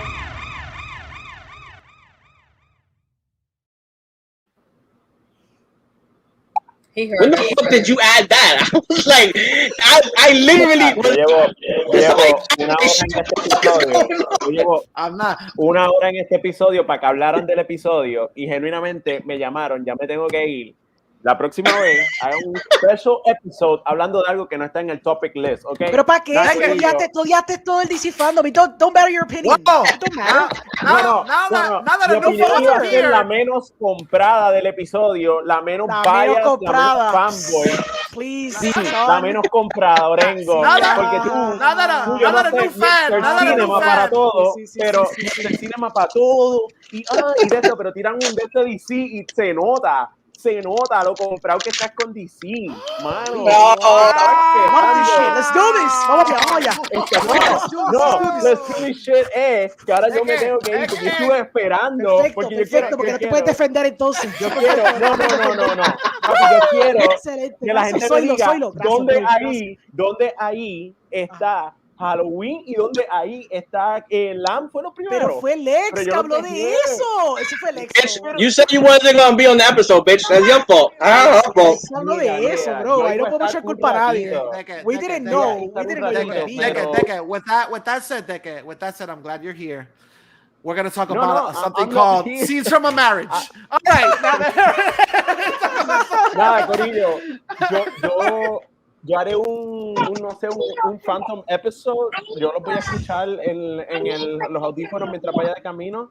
Pero, damn people, o sea, DC. Bro, you went through all that fucking effort of adding that new foe. You've never done that in any episode. You've never pero just Miguel, to come here and mira how call this Orengo a fucking sellout. Exacto. You went through all that effort just to say Orengo. Not biased, meaning hate-filled. Exacto. Eso es lo que te digo. You went through all that just to say, look, Orengo, you sold out. I gotta go. No time to defend yourself. Deca aprendió cómo usar StreamYard hoy solamente para decir eso. Si tú le cagas a los héroes, le tienes que cagar a todos. O sea, cágale a todos los héroes. Si esto fuera Marvel, tú te estarías cagando encima. I love it. Y tú sabes que I love DC. Y yo me cagaría en los dos por igual si algo se ve bias. Pero no, fuera chiste, bien rápido. Me tiene pompeado dos cositas. Se los dije a ustedes, fuera chiste. Pero me gustaría, como les dije a ustedes aparte, que me gustaría que it really goes somewhere. Como que eso es mi sueño. Que todas estas películas que hicieron ahora go somewhere y que no tengamos de aquí a 5 años otro reboot como para arreglar todo lo que estamos viendo ahora. Eso es lo único que yo espero. Interconectado, eso es lo que tú quieres. ¿Qué? Que esté interconectado. What do you mean by somewhere que vaya interconectado? He just came to fuck up the flow of the episode. That's it. I'm asking. No, es que por ejemplo, y pregunté genuino a Orengo, porque yo no estoy pendiente del fandom. Yo genuinamente vi cositas por aquí y por allá. Y sé que Orengo estaba más pendiente y le pregunté como que ¿is the Superman like in Batman or something? Porque hay una mierda que pasa bien rápido. Yo no identifiqué qué es. Batman. That's Batman. Okay. We literally said yes to that, to your question, like sarcastically, because we don't know where the fuck you would get the idea that in this grounded, dark, edgy, gritty motherfucking universe they would add a Superman. Yeah, I don't know where you got that from. I don't know where you saw that trailer. Dijiste, we were literally like, aquí encaja Superman. They're supposed to, and in actuality, nobody knows if it's real or not. Because what happened was, I don't know if it's in the film or while they was filming it, if they were doing it around Halloween. There were people dressed up like Wonder Woman and like if it was an actual Halloween, like a cheap Party City costume. Yeah. So we don't know if that's just the crew was dressed up for Halloween or if that's in the city of fucking Gotham. They exist and they're so famous that people have Halloween costumes. Or Batman's in a universe where just so happens that the comics of these three characters exist, but they don't exist in real life. Could be possibly. That could be a possibility. Is in the conscious of these people. Exactly. Sea una o la otra. I don't know what to tell you. I personally prefer that they just don't connect at this point. I would like just don't go Marvel. Just have everybody in their own fucking universe. They already explained the multiverse, so there's fucking gonna be 3 Batmans, 20 fucking Wonder Woman. Like, just fuck it. Lean into that and don't connect. If this movie logra hacer lo que yo pienso que va a hacer, bro, leave it alone. Leave it the fuck alone. ¿En qué parte no dice qué pasa de eso? Es un behind the scenes. El trailer regular, hay una escena que pasa algo por una ventana bien rápido, como que negro, que parece rappelling, y yo dije como que, okay, es Batman, pero después me quedé pensando y dije, is that really Batman though? Como que, no, it's Batman. Are you fucking? If Superman would have went in that fucking trailer, he would have stole the show. That's what everybody would have just been talking about. Superman is in the por ejemplo, Flash relied on Batman being in his trailer, como que, pero yo estoy diciendo como que si no sabemos cuál vaya a ser la química de la fórmula que ellos están haciendo nueva, como que estamos especulando que el Joker que vimos anteriormente se conecta a esta película, right? No, nobody is speculating that on this end. Y si eso pasa, el Joker que vamos a ver eventualmente conectando con la actualidad va a ser un Joker que está cogiendo seguro social. Decrépito. There's people that have said that. Nobody on this show has said that, but there are people that are saying that supposedly Joaquin Phoenix was supposed to be in the movie, yada, yada, yada. Obviously, we don't know. For me, that doesn't make sense. But again, after you've been shitting on so many times with fucking executives from, make these decisions and shit, you're like, I can expect anything. I don't want that to happen. Like I already said, this is the point where there's 3 actual Batman in the fucking multiverse. Because we have Michael Keaton, we have fucking Ben Affleck, and now we have fucking Pattinson. So I was like, yo, just lean in. What the fuck? Anyway, just lean in to the fucking multiverse. He leaned in so far, he got out of the podcast. Just lean into the whole multiverse shit. Yeah, right? I love this too, man. I love it. I need this. I need this in my life. At this point, for me, just lean into the multiverse. I don't see a reason why we need to connect Robert Pattinson's Batman to the Justice League at all. There's so many other stories that are coming out, like the Green Lantern Corps. Just leave it alone. I don't need to see Green Lantern at this point with fucking Aquaman and fucking Wonder Woman. Like, for me, it's not a necessity. It's not like Marvel. Marvel so many times. What we actually fucking need es que sea algo bueno, meaning overall. Porque no pueden ser ciertas partes, no pueden ser como de ciertos personajes, no pueden ser ciertas cosas de la película. Es que we need something good overall that we enjoy and we're hyped to see. Exactly. That's what we need. No, porque en eso, pues Marvel pues se la come porque tienen algo que we're hyped to see. Vamos a estar hablando de eso por un montón de tiempo, de buena manera y también de la mala, porque they're obviously not perfect, pero ellos están striking so many things that are good for us and we actually enjoy que DC no ha podido replicar desde, diría yo, Wonder Woman. So, sí, hay cosas que sí que valen la pena. Okay, sí, está bien, puedo decir que I kind of enjoyed Snyderverse, I kind of enjoyed other parts of other movies, pero as a whole, por lo menos la última, y no por ser feminista, fue Wonder Woman, que I enjoyed it from the first to the last minute. Sí. Pero es eso. Something that we fucking enjoy. Pero dale. Yo quiero defender mi honor y defender mi carácter. Michael, no, Miguel, you're muted. I don't know what you're saying. What the fuck? I don't understand. My bad. You're muted. Because there's a fucking echo and I have no idea where it's coming from, so I'm trying to take myself out of the equation. But my whole thing is like, I'm just pissed off that I feel like this thing got derailed now. I wanted to talk about the trailer. And yes. No, but I need to defend my honor for a second. Dale. We're gonna get into that. Que dijo cosas inflamatorias y erróneas de carácter. Not only that, he came in, he pissed in your face and then said, you don't have time to defend yourself, I gotta go. Exacto. Yo espero que estés escuchando ahora mismo que estés de camino y le das saludos a Soylo también de parte mía, pero yo espero que estés escuchando todo esto y que no puedas tener break para rebuttal this. Orengo's gonna drop a snide undercut. And I say this while I look in my Watchmen Collector's Edition, my Batman 66 Blu-ray collection, mi trilogía de Dark Knight ahí en la esquina. I am not a DC fanboy. Okay, for real. See, I do have my bias. My bias oriented DC. I always love my DC properties. Okay. But I've always criticized some of the movies que han estado de este universo because I didn't like that they were they were not connected in a way that made sense to me. Siempre querían tantear con que si estaba conectado o no. I enjoy watching them on a visual level, como cualquier persona que ve, por ejemplo, Captain America on the big screen. They're like, yay, Captain America. Pues lo mío es Jay Joker, Jay Harley Quinn, Jay all these characters that I enjoy. Yeah. Pero I recognize que, por ejemplo, Suicide Squad doesn't work as a movie. I recognize que Harley Quinn, the idea of Harley Quinn's emancipation is functional, pero todo lo que tiene que ver con los Birds of Prey and that third act is fucking ridiculous. Amen. Yo sé que Shazam está fun, it's light, it's a little refreshing, it's simple. No todas funcionan, they're very lopsided. Aquaman, it's fun, pero that movie doesn't do much for me either. Y esta es la que estoy viendo, pues they're obviously leaning into the aesthetics, so it seems que they're trying to do again the same thing that I've been criticizing for a while, the eating having the cake and eating it too, donde todas estas siguen estando en el universo, siguen borrowing from aesthetics de Zack Snyder, but they don't want to fully address it. They want to kind of be their own thing, sort of, and if it works, but then we'll connect it later on. I agree, creo que fue Miguel o Celi, no sé quién lo dijo, this idea of mejor que todo sea its own thing, y ya. And if it works, it works. Y ya está, let them hold on its own. Si quieren conectar aquí y allá, pues fine, whatever, inevitable. Bueno, que fue bien. Pues... Both of us.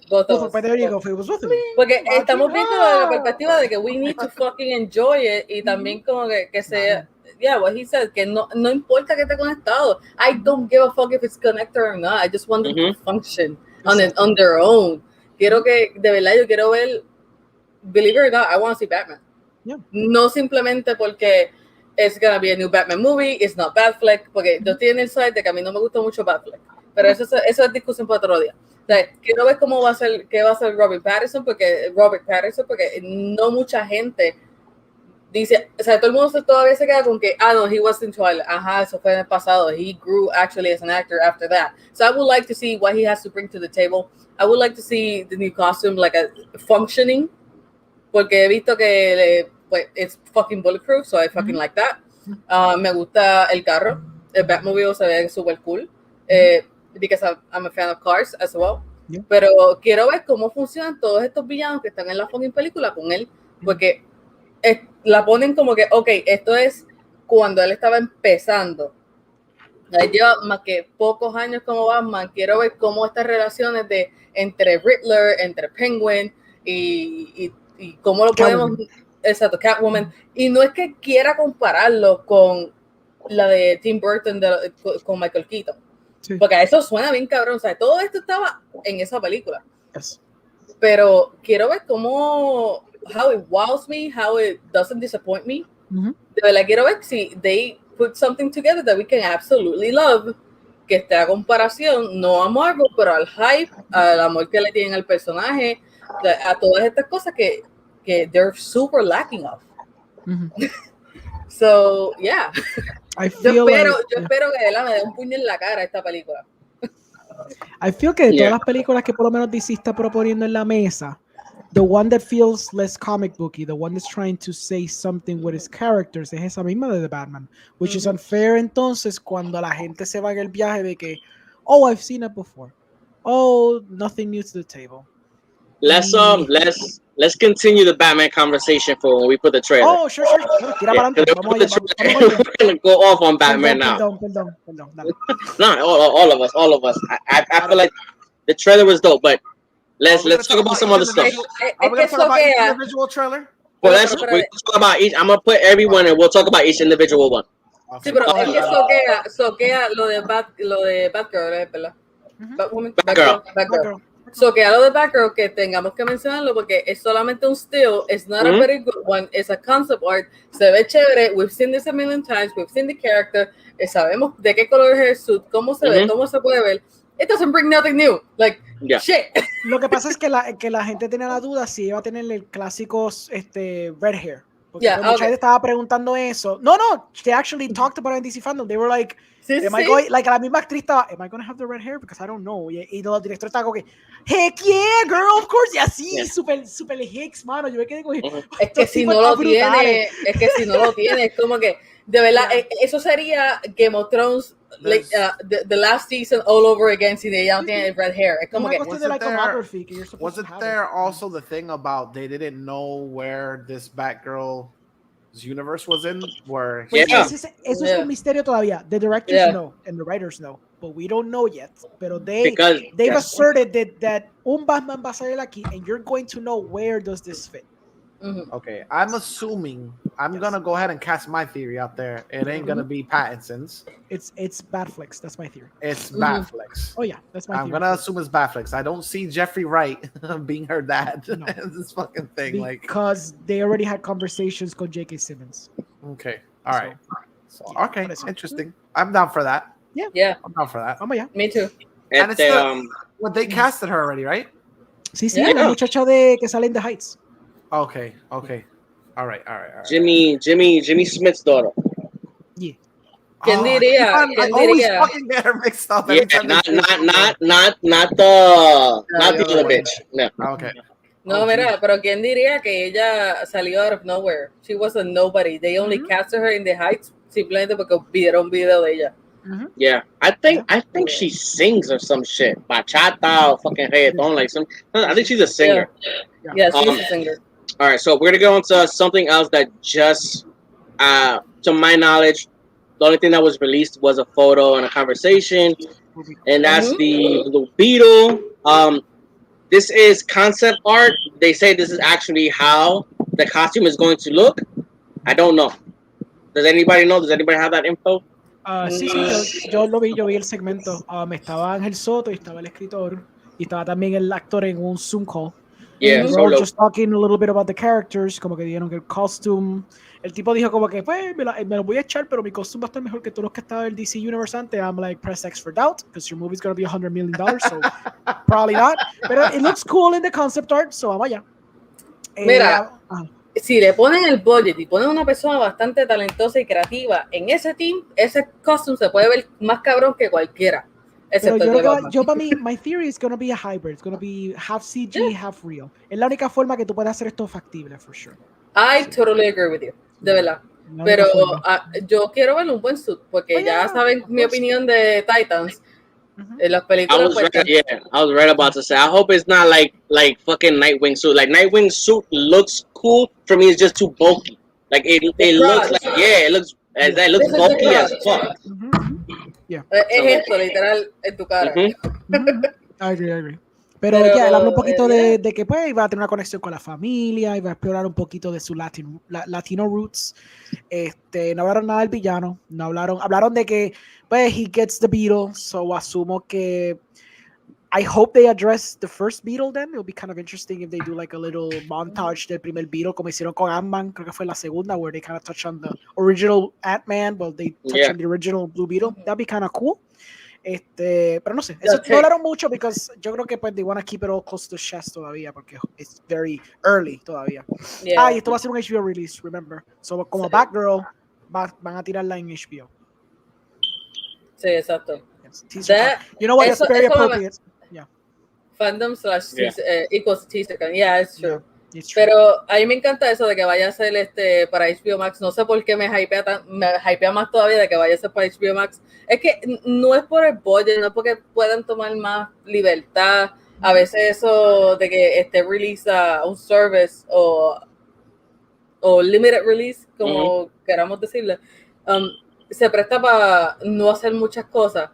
Pero yo espero que ellos tomen todas las oportunidades que le brinden y que hagan algo super cool porque estamos viendo not Renaissance, pero es like the addition of Latin American characters or Latin mixed characters, which I fucking love.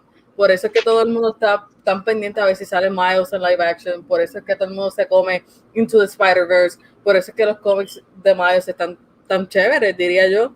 O sea, y el juego, o sea, Beauty Games. O sea, todo esto de Latin American superheroes es un palo. De verdad, yo pienso que para nosotros, para Latinoamérica, es un palo porque we feel represented. And I think they can do so many things with it. They can explore so many things like they did in the Spider-Man game. That no hay límite a lo que ellos pueden hacer realmente. Pero pues, todo depende del budget. If HBO was smart, they'd go they'd go heavy-handed as fuck with this is our first Latin superhero type thing. Like they would go ham on that. I mean, to get it to fucking like, you know what I mean? Like they would go hard as fuck on that representation. I feel like they will. I feel like they will. Think? Sí, porque ellos pueden sacarlo antes de que saquen a Miles. That's the thing. Eso es algo que a mucha gente como que no es que se le olvida, pero es como que no sé si me vayan a meter una cosa después en una película o qué sé yo, eventualmente con Miles. No estoy diciendo que vaya a salir en No Way Home o se vaya a tease, pero en esto como que vamos a tirar Blue Beetle, lo vamos a tirar en un service que es un poquito más fácil, un poquito más rápido. Después you don't have to wait for theaters or shit. Es como que yeah, we got the upper hand in this shit. I'm not gonna lie. I've never read a single issue of Blue Beetle. I have no fucking conocimiento besides what I've seen in like the Injustice games of what this character's powers or anything are. Es que en Injustice él está bien cabrón. Yeah, to be really honest. I was looking at his like rogues gallery or whatever. Mm-hmm. I mean, there's some pretty interesting characters there, but I like the suit. It looks cool. How faithful it is to the comics, no fucking clue. It doesn't look like it's. I mean, this interpretation is obviously a little bit more because he was like beefed up to the gills in Injustice. He was like a fucking tank. Injustice. He did. But it looks interesting. I'm not gonna lie. Like, I'm curious. I want to see it. And Blue, as Blue Beetle goes, I've never read a comic. The only thing that I know of Blue Beetle is from like Young Justice. And like some of the animations and shit, and even in some of those he's gotten like pretty, it's like the suit expands even though the actual character is mad skinny and shit. Yeah. So talking about Young Justice, that's gonna be the last topic that we talk about that doesn't involve a trailer. Season 4 of Young Justice is available now. I think it's only the first 2 episodes. Now they dropped without an announcement. They just literally posted up and whoop. When it comes to Young Justice, I didn't see season 3. So when I saw the trailer for this, I felt lost as fuck. Like, I didn't know what was going on. Superboy is marrying Martian Manhunter's niece and shit. I remember them from season 1 and season 2, but obviously shit went down in season 3. So I'm like really lost. I remember the last time I saw Artemis is when Flash died. Fucking what the fuck was his name? I forgot which Flash. But ¿Cuándo sacaron el segundo season? The second season was a long time ago. Por I don't eso, remember. yo siento eso mismo de que it was like ages ago. Like, it was a long time ago, and then all of a sudden, like years passed. Then it was like, okay, we're gonna check out a season 3, and now see again, like a long time passed, and now we have season 4. Wow. Okay, I'm gonna be honest with you. This is another one you threw in there where I'm not familiar with the content. I've heard good things about it. I've heard very good things about it. I've just never sat down. Actually, you know what? Bullshit. That's a lie. I started watching season 1, and I wasn't feeling it that much, and I quit. But I'll probably give it another try because I've heard great things about it, especially Aqualad. Yeah, they're saying that his arc is like very dope in that series. In season 2, I was really digging it. Yeah, they say it's very, very cool. Yeah, so from what I saw, I like the show, and that show, it makes me laugh because it came out when Yancy was pregnant. Mm-hmm. So she was at home, so she started watching a lot of shit like that. So we was watching it together, and obviously, I mean, things happen. I don't know if you're gonna see it, but things happen at the end of season 2 that gets sad. She was bawling her fucking eyes out watching that shit, yo. Yeah. Bawling her like if a family member had fucking died, bro. It was really good. They got canceled, right? And then they got brought back or something like that. Yeah, pasó igual que, was it Rebels or Clone Wars? Clone Wars. Okay. Que de momento todas estas series we're gonna cancel them y después la tiran como que para. So I'm assuming it's finished, though, right? Okay, so I'm assuming this season the episodes are wrapped. I don't know because I think I'm not sure if the last season. Looming. I don't know if in season 3 they had split it between season 3A and then season 3B. I don't know if they did it like that. I don't know if they're gonna do this one like that. I don't know if season 4 is this specific story. and then you'll have like a mid-season finale, and then they'll go into like another story at the end. Could you imagine if at the mid-season it doesn't come to fruition because of the writer's strike or whatever, because of the filming strike, which I don't know if they're supposed. I don't think that. I don't necessarily think that that's gonna affect this. No, I don't know, because that's more like people that work on the crew, and this is animation. I don't know if animators are part of that union. I want to say yeah, but it's producers. Producers are part of the union. That's a different union, though. Aren't they the same union that's going on strike? Producers, film. No, that's a. I don't. we would have to ask Georgie. But the producers have their own union. Careful there. That's not the name that he used. That's his nickname. That's not his real name. So nobody's gonna know. But I believe producers have their own union because they have their own guild, just like the Screen Actors Guild. That's a union that you have to sign on as an actor and only as an actor. It doesn't involve crew. So I think we can ask him to confirm, but I think those are 3 different unions. I think the union that he's in is actually like crew, cameras, lights, gaffers, like that shit. I'm not necessarily aware if that involves animation. Okay. I think that's live action shit. Hay que ver porque si ellos tienen su propio animation studio aparte, maybe it is or isn't. That's why there'll be a lot of things that will be affected, like all the live action shit, if they go. But I do believe as animation is involved, nothing is really gonna happen. If it would have been a writer's strike, then it would have been different. Yeah, ahí sí te digo que te la suelta. All right, so Orengo's out for the moment, and we're gonna go into the fucking trailers. So, all right, first thing we're gonna go into is the trailer for Gotham Knights.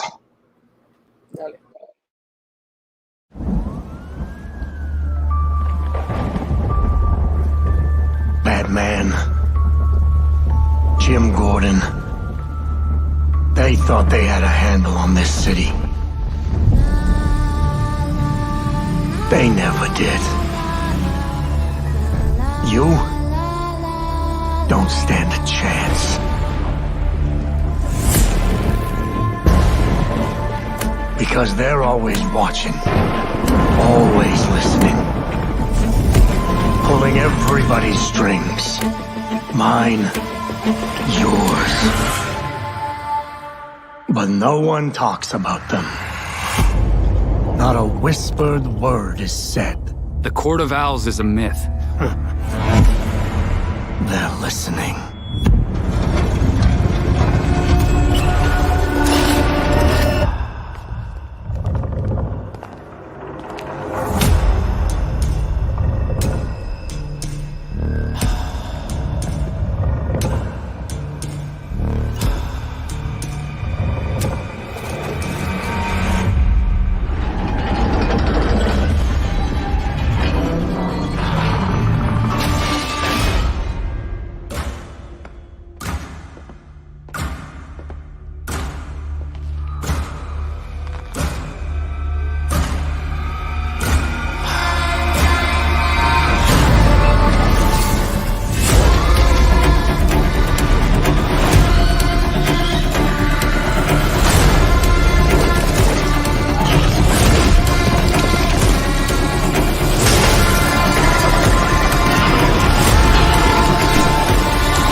If you really want to go down this rabbit hole, you need to know there's no coming back from it.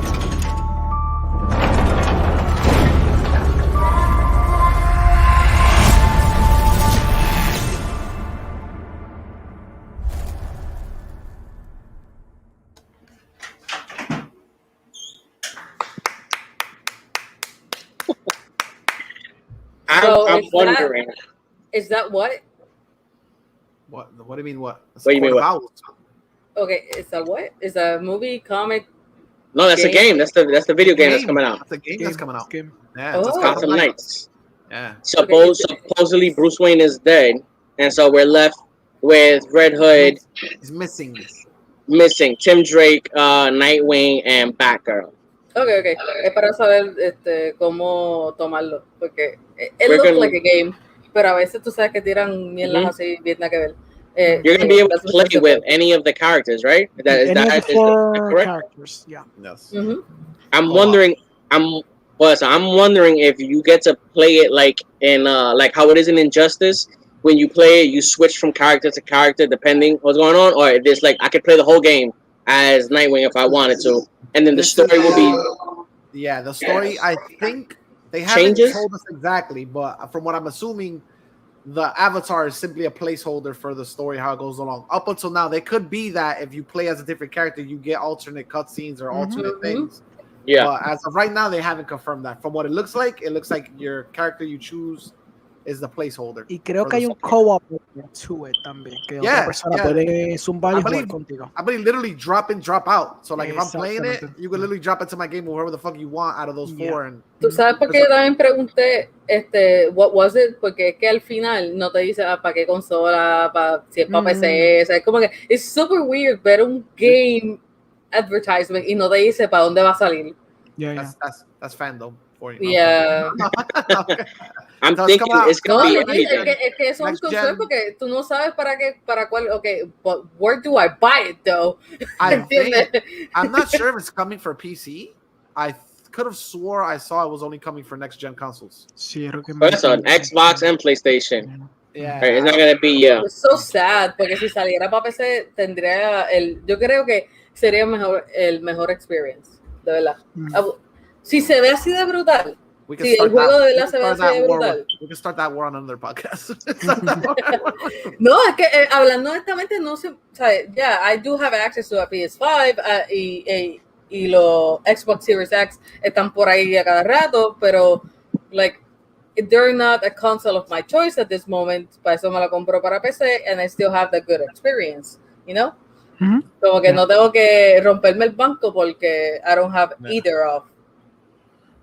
I'm wondering if they're gonna change the mythology. What do you mean? Of like certain characters and who they are in the Court of Owls, since what it looks like Bruce Wayne is not involved. So I'm not sure if it's gonna go exactly like the comics. No. If they're gonna go ahead and exactly. So I'm wondering if there's certain characters that are gonna be. We're gonna get the talent. We're gonna get the talents. That's for sure. But I think they will give you a character from the comics. Like you probably won't get like Staunton or whatever. You probably won't get like Alexander Staunton because that's like from the 1800s. But like, when if we're gonna get Grayson? I don't think so. Si hacen un DLC, te aseguro que sí. Si hacen un DLC. When did we get Grayson in here? I don't think so. But Grayson's in the game, isn't he? Yeah. Yeah, Nightwing, no? Nightwing. He's Nightwing, so. But wasn't somebody involved in the Court of Owls related to Dick Grayson? Spoilers. Spoilers. They take his blood. Yes. That's what I'm saying. Now I'm not talking about the. Yeah, you confused me, man. Porque Dick Grayson they take his blood, right? They take his blood and they clone. Is that the way it worked in that storyline? If I'm not mistaken, they take his blood and they make clones of him or whatever. If I'm not mistaken, he was like, I'm not sure if he's part like the lineage of this family that was like very important in those times in the 1800s. Yeah, I think so. I think that's the way it worked. Something like that, like his Dick Grayson great grandfather, some shit was like part of the Court of Owls.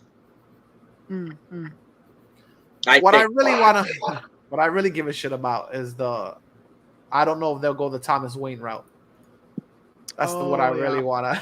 Yeah, that's what I'm really interested in. If they'll try to adapt that story or whatever. And since Batman's missing, like I don't know. We'll see. I'm looking forward to it. Like it's one of my I'm truly interested in that, and I'm truly interested in the other one we're probably going to talk about. But that one in per se, the gameplay is kind of cool because it plays kind of like an RPG. You're not like, you know how in Rocksteady you're kind of like beating the shit out of people, thugs, but it's battle sequences and then you knock them out and that's it. This one has like numerical value, so if you go into a certain area, they might be like a level 35 and you still don't have the gear high enough to really do damage to a lot of the characters. Estaría cool si lo hicieran así estilo RPG, pero that's how they're doing it though. Oh well. Sorry. Yeah, that's how they're doing this one. This one in particular, that's the way they're gonna do it. I'm curious to see where the fucking the customization comes in for each character. Oh, okay. I understood your question. Like, if what if it were not as no. So like the last trailer they showed. Sorry, I'm so sorry. I'm so sorry. You're good. The last trailer they showed Batgirl or Batwoman like a while back, and basically the town she was in or the part of the city she was in, she was fighting people, but she was decking numbers off of them. So like if you punch somebody, you see a 20 fly off of them. Like it's like that type of thing. It's real time. It's still real time. Like you're actually pressing square to punch them. It's not turn based, but there's a lot of stuff involved this time. Okay, it's gonna be like fucking. Yo lo digo así, pero es porque dice action role playing. Yeah. So it's gonna be like fucking Uncharted. Pero para aquellos que estén interesados, just in case, sí va a salir para PC. I'm gonna buy it on PC then. Va a salir para tanto PlayStation 4, PlayStation 5, Xbox One, and Series X/S. So everybody's gonna grab a piece of the cake on this one. Thank you. The next one, however, it is Rockstar. I'm excited for this game. The trailer looks fucking like it's very enjoyable. The ending is very funny. So let's go into it. All of you are the worst of the worst of the worst. Still, you're good at what you do. Even if what you do is far from good. Welcome to Task Force X.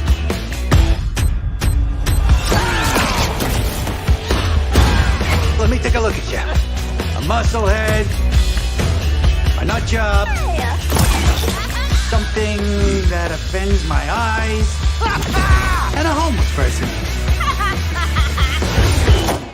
You're perfect. Just checking. We're all seeing that thing, right? This has one-way ticket written all over it. Oh, it's what? What the hell have you sent us into? It's a bloody war zone out here. Eyes up, people. Congratulations, Task Force X. You're the first assets to make it into Metropolis alive. I was just about to do that. Task Force X. Your new mission is to kill the Justice League. I will try you around.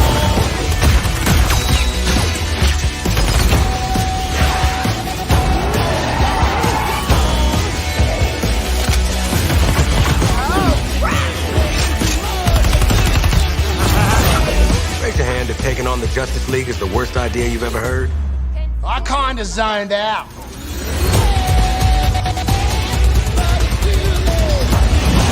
What did you think would happen? You'd crawl out of your cells, swoop in, save the day? Which superheroes did you say you were again? Remember, your heads are ticking.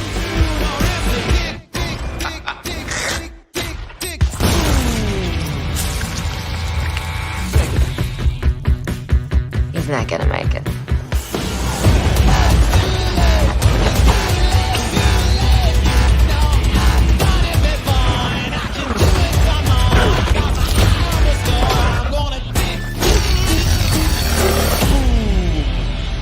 Waller, the Penguin is in flight. Repeat, the Penguin is in flight. Then let's clip his wings. Oh my god, he's getting up! Hitting him again.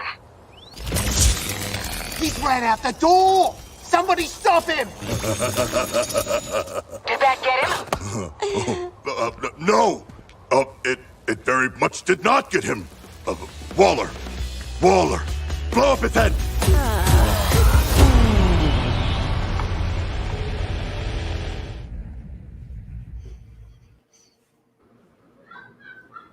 Yeah. I have so many observations to talk about. Go ahead. So one of the things is I'm hyped. I'm hyped as well.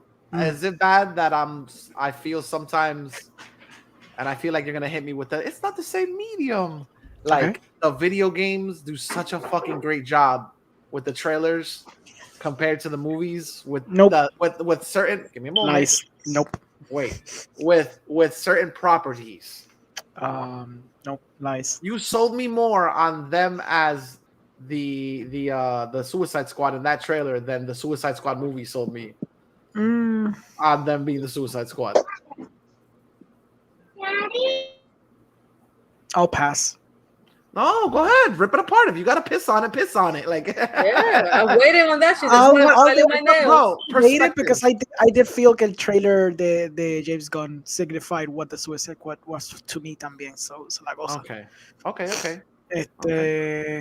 I mean, it depends how you write this stuff. Por ejemplo, yo vi el trailer, esto es totalmente irrelevante, pero vi el trailer de Guardians of the Galaxy que viene. Yes. El juego. And there's like, I want to say that they both feel like they're catering towards the same not hijinks, but like feel kind of. Entonces, cuando yo vi el de Guardians, I felt cringe all the time. Really? I felt cringe. Really? I didn't like it that much. No. Este me gustó más. Pero Wow. el de Guardians está como... I feel like Guardians matches the aesthetic though of not the comic book series, but the more or movies. less what the MCU has sold you on. Yes, what those yo creo que characters should be. to a fault esa era la cuestión de que it didn't feel like it was trying to do its own thing. It's banking way too much. En esta, aesthetically sí se está banking un poquito en las películas, which is kind of sad. Pero creo que they went a little bit different de lo que las películas han hecho en cuestión de interpretaciones. A little bit, no tanto, pero there's some there. Porque por ejemplo, es que este King Shark es way different que el de James Gunn. Es diferente del de Harley Quinn. So there's an attempt at trying to do something different. While as el de Guardians, I was like, pues so I'm playing a game del MCU, right? Is that it? Pero cuando yo vi, no tiene nada que ver. It's not connected in any way. No. So it was a little bizarre ese aspecto. I don't know. Well, it was too short. You guys probably didn't notice it, so I'm gonna blur that out anyway. King Shark is voiced by Samoa Joe in this game. Okay. The wrestler? Yes. The Pulitzer Prize winning writer. Oh wow, that's crazy! Yeah. Oh shit! I remember now, asshole. Samoa Joe, the wrestler. The Pulitzer Prize winner. It's both. It was hard. It was so hard to keep my face straight in that moment. Like I was about to burst laughing like a motherfucker. I swear to God. Dickhead, I swear. Samoa Joe, he's voicing King Shark, and Deborah Wilson. Wilson, that's her last name, or Willis. Yeah. I know her originally from being on Mad TV. She used to be a reoccurring cast member on Mad TV, and most recently she's been on the Star Wars, the Fallen Order. She was a character on Jedi Fallen Order. That shit reminded me. I forgot his name, but I got fucking hyped when that guy from Mad TV was in Halloween. Was it Little John? The gay couple? Yeah. I was like, Stewart. He was playing played Stewart in Mad TV. Yeah, no, nigga. I saw that shit and I was like, oh, everybody was in the house was like, who the fuck is that? I was like, forget about it. You don't know. We didn't see Mad TV. Yo, that shit had me hyped. Anyway, the story looks pretty dope on the Suicide Squad game. From what I understand, it's Brainiac controlling the majority of everybody. It seems to be that way, yeah. And the Suicide Squad is brought in to kind of like handle the situation. What I'm surprised is, so this is Rocksteady's game. There was crossover between Montreal and Rocksteady in terms of story, I felt. Between Batman Origins, I kind of felt like there was bleed through in those two. Okay, go on. The whole thing, I don't see oh my god, I'm gonna blank on the name. Mr. Eye Patch. It's not Deadshot. No, not Deadshot. God damn it. Dios mío. Wade. Or Slade, my bad. Slade. Yeah, Slade Wilson. Is that his last name? Because I don't want to fuck up with Wade Wilson. Es que uno es la parodia del otro, so yeah. Exactly. In Teen Titans Go, they talk about that shit. So Slade. So God, I'm blanking on his Deathstroke. I didn't see Deathstroke anywhere, and in one of the Batman games, you end. So okay, Batman Gotham Knight, I believe it is. When you end that game, when you end that game, you see Deathstroke in a cell, and Amanda Waller comes up to him and she's like, "I have a proposition for you." Sí, sí. Ojalá y salga de verdad. Yo iba a decir eso también de Gotham Knights, que me gustaría ver algún DLC o que, o sea, si no lo tiene de core game, que en algún momento salga Deathstroke por eso mismo. Yeah, like, so I always assumed there was like a little bit of difícil decir ese fucking nombre, maldita sea. I always thought there was a little bit of crossover between those two because they're made by two studios, but I thought like they kind of had like a little bit of bleed through. And then this one, I thought we were going to see Deathstroke, but I don't see him anywhere. At least maybe he's in there, maybe he's not, but it's interesting or whatever. And they went, like Orengo said, they took pages out of the movies or whatever. They sprinkle the little homages and stuff. Yeah. I'm super hyped for that one. And graphically, like, it looks more impressive than the other one. Yeah. From what I can tell. I agree. The gameplay mechanics is what they haven't said at all. Are you controlling one character? It's a little scary there. Yeah, like the other, just so that you know, the Guardians of the Galaxy one, you can only control what's his face? Douchebag. Yes. Douchebag. Adam Warlock? Zach Morris. Zach Morris. Mr. Star-Lord. You can only control Star-Lord in that game. Yeah. Really? You have a whole Guardians of the Galaxy. Yep. You can only control Star-Lord and command the others for like backup or whatever. It kind of racist. Horrible. Has anybody played Final Fantasy VII? Sure. The remake, the most recent one. Not the remake. So it plays like that. By the way, it's the same. It's the same engine, Shelly. It's more or less the same engine. Okay. So you know how you control Cloud, but you can issue commands to your like if you have Tifa or you have anybody else. Yeah. Yeah. That's the sí, way que en una parte tú puedes cambiar de Cloud, puedes cambiar a Barrett. Yeah, I was about to say it wrong. Barrett, después puedes controlar a otros, blah, blah, blah. Yeah. Okay. So this one, they haven't mentioned if it's like you can literally select any of them. You should. Es que cuando tú tienes múltiples personajes en un fucking juego así, y tú deberías controlar, lo más que debe de vender es que tú puedes controlar a cada uno de ellos, porque no es que estén lacking of being themselves, es que tú puedes, tú para cierta misión, no es que, o sea, no necesitas a Harley Quinn, you need Boomerang. O sea, en otras cosas, pues maybe tú tienes a Deadshot, o maybe en otras cosas vas a tener a King Shark. O sea, no todo tiene que ser con el mismo cabrón personaje, porque no todas las situaciones en que el grupo, no individuo, el que el grupo se mete, es para un solo personaje, which it fucking sucks. I'm gonna go out on a limb here. I'm worried about that. I'm worried about another thing. I'll tell you about the second one in a moment. I'm gonna assume you play certain chapters as certain characters. And that's so I'm gonna assume you start off as like Harley Quinn, and then as the story progresses, they'll switch perspectives, and you won't be playing the whole game as just one character. I'm gonna assume that would be the logical way to do that specific team. I would love to get into gaming en cuestión del podcast, como que en algún momento dado get into gaming, porque esas mierdas de tropes de que solamente usas un personaje y después te presentan un grupo, I fucking hate it. Pero deberían ser así mismo como tú dices, que en cada chapter, a cierto punto, tú usas un personaje diferente, because that's what they're selling. Yeah. The other thing, No, es que lo que pasa es que como en los videojuegos tengo que evolucionar tanto de que ya todo te lo tienen que vender como que es open world, puedes usar ciertos personajes o tienes tu personaje que puede cubrir todas las bases, que estaría súper interesante como que ir no in depth into that, porque el writing también tiene que ver de la manera que dirigen el juego, the things that they use, what works and what doesn't, you know, it comes into its own thing that I would love to talk about. De verdad. Should just be like a sports game, like fucking 2K. You can just change your player whenever. No, what I mean is that in a sports game, you could change your player whenever you want. Como los Lego games. If I'm playing a character, and even if I'm in story mode and I create the character, if I pass the ball to somebody, I can control the person. But it's at any point in the game, you could just change whoever you want to be. I think that benefits certain games, and it doesn't benefit certain other games because of the narrative. Yeah, exacto. Pero... Like you can't pass the ball to somebody that doesn't really form a big part of the story, and that part, like wouldn't it be odd if like this team separates up and then all of a sudden you can bring another character that's totally not within the team at that moment of the story? Like, yo entiendo que it's situational. Exacto. I agree with that point as well. Trust me. The other thing that kind of worries me about this game is how each character will play, because like someone like Deadshot, dude, his whole thing is putting caps in people.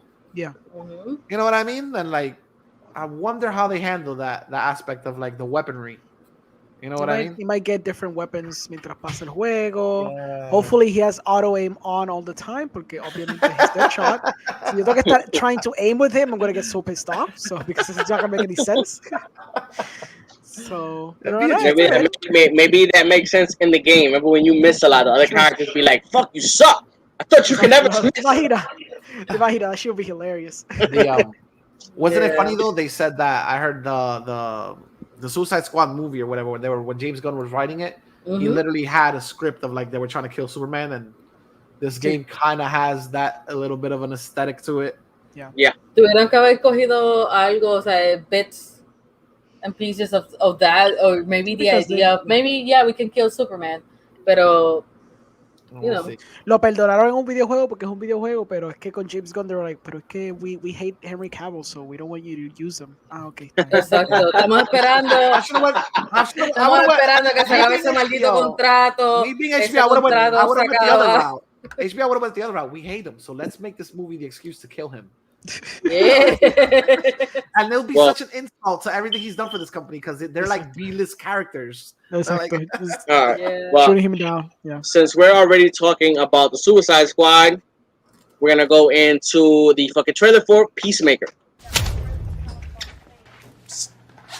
Jamil, you cool? What does that mean? Truth is, you're supposed to be in prison. For what? Superhero stuff. What superhero are you? Peacemaker. Get out of here! There's no superhero called Peacemaker! Dude, I'm famous.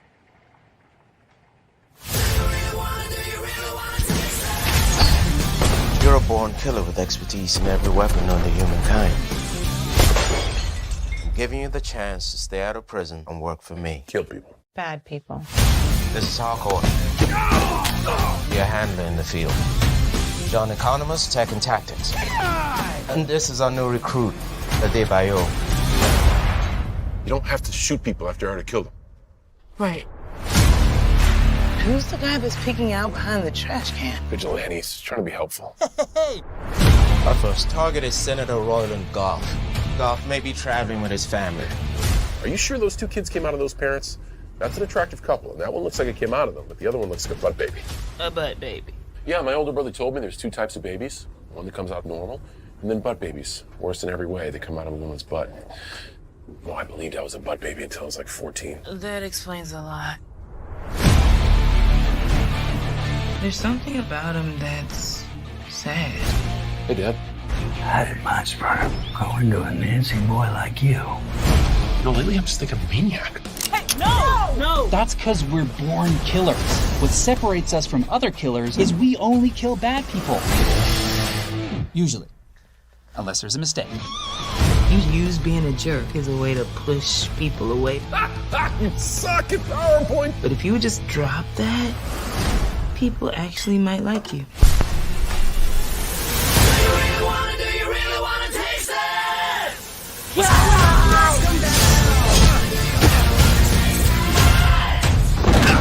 Ooh.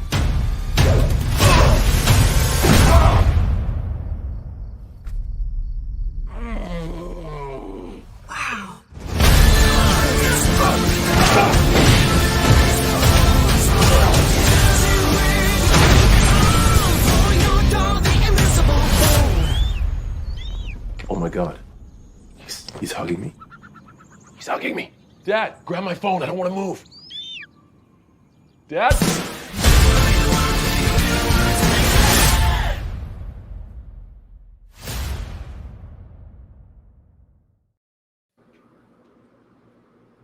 Ustedes me van a ver con la cara de you sold yourself to the devil. I'm not saying I sold my soul to the devil. I sold myself to the devil. I actually like this. I thought I wasn't because I hate his character design. Pero I kind of liked it. I feel at this point I want to like it more than I actually do right now. Okay. I genuinely enjoyed his character in the movie. He made me fucking laugh. I want to like it more, but the trailer hasn't sold me yet. Yeah, yo lo veía, estaba esperando como para reírme. I'm like, it's fine, like I get it. I do like the little character moments que él tiene. They're obviously going very deep into a character no one cares about. So that's an interesting approach. Lo único que sold me at the end was the stupid eagle hugging him. I'm not gonna lie. That shit had me dying. Because it's the literal embodiment of justice for him. Hugging him. You're still freaking I died. I was like, okay, James Gunn, fine. You kind of sold me a little bit on that.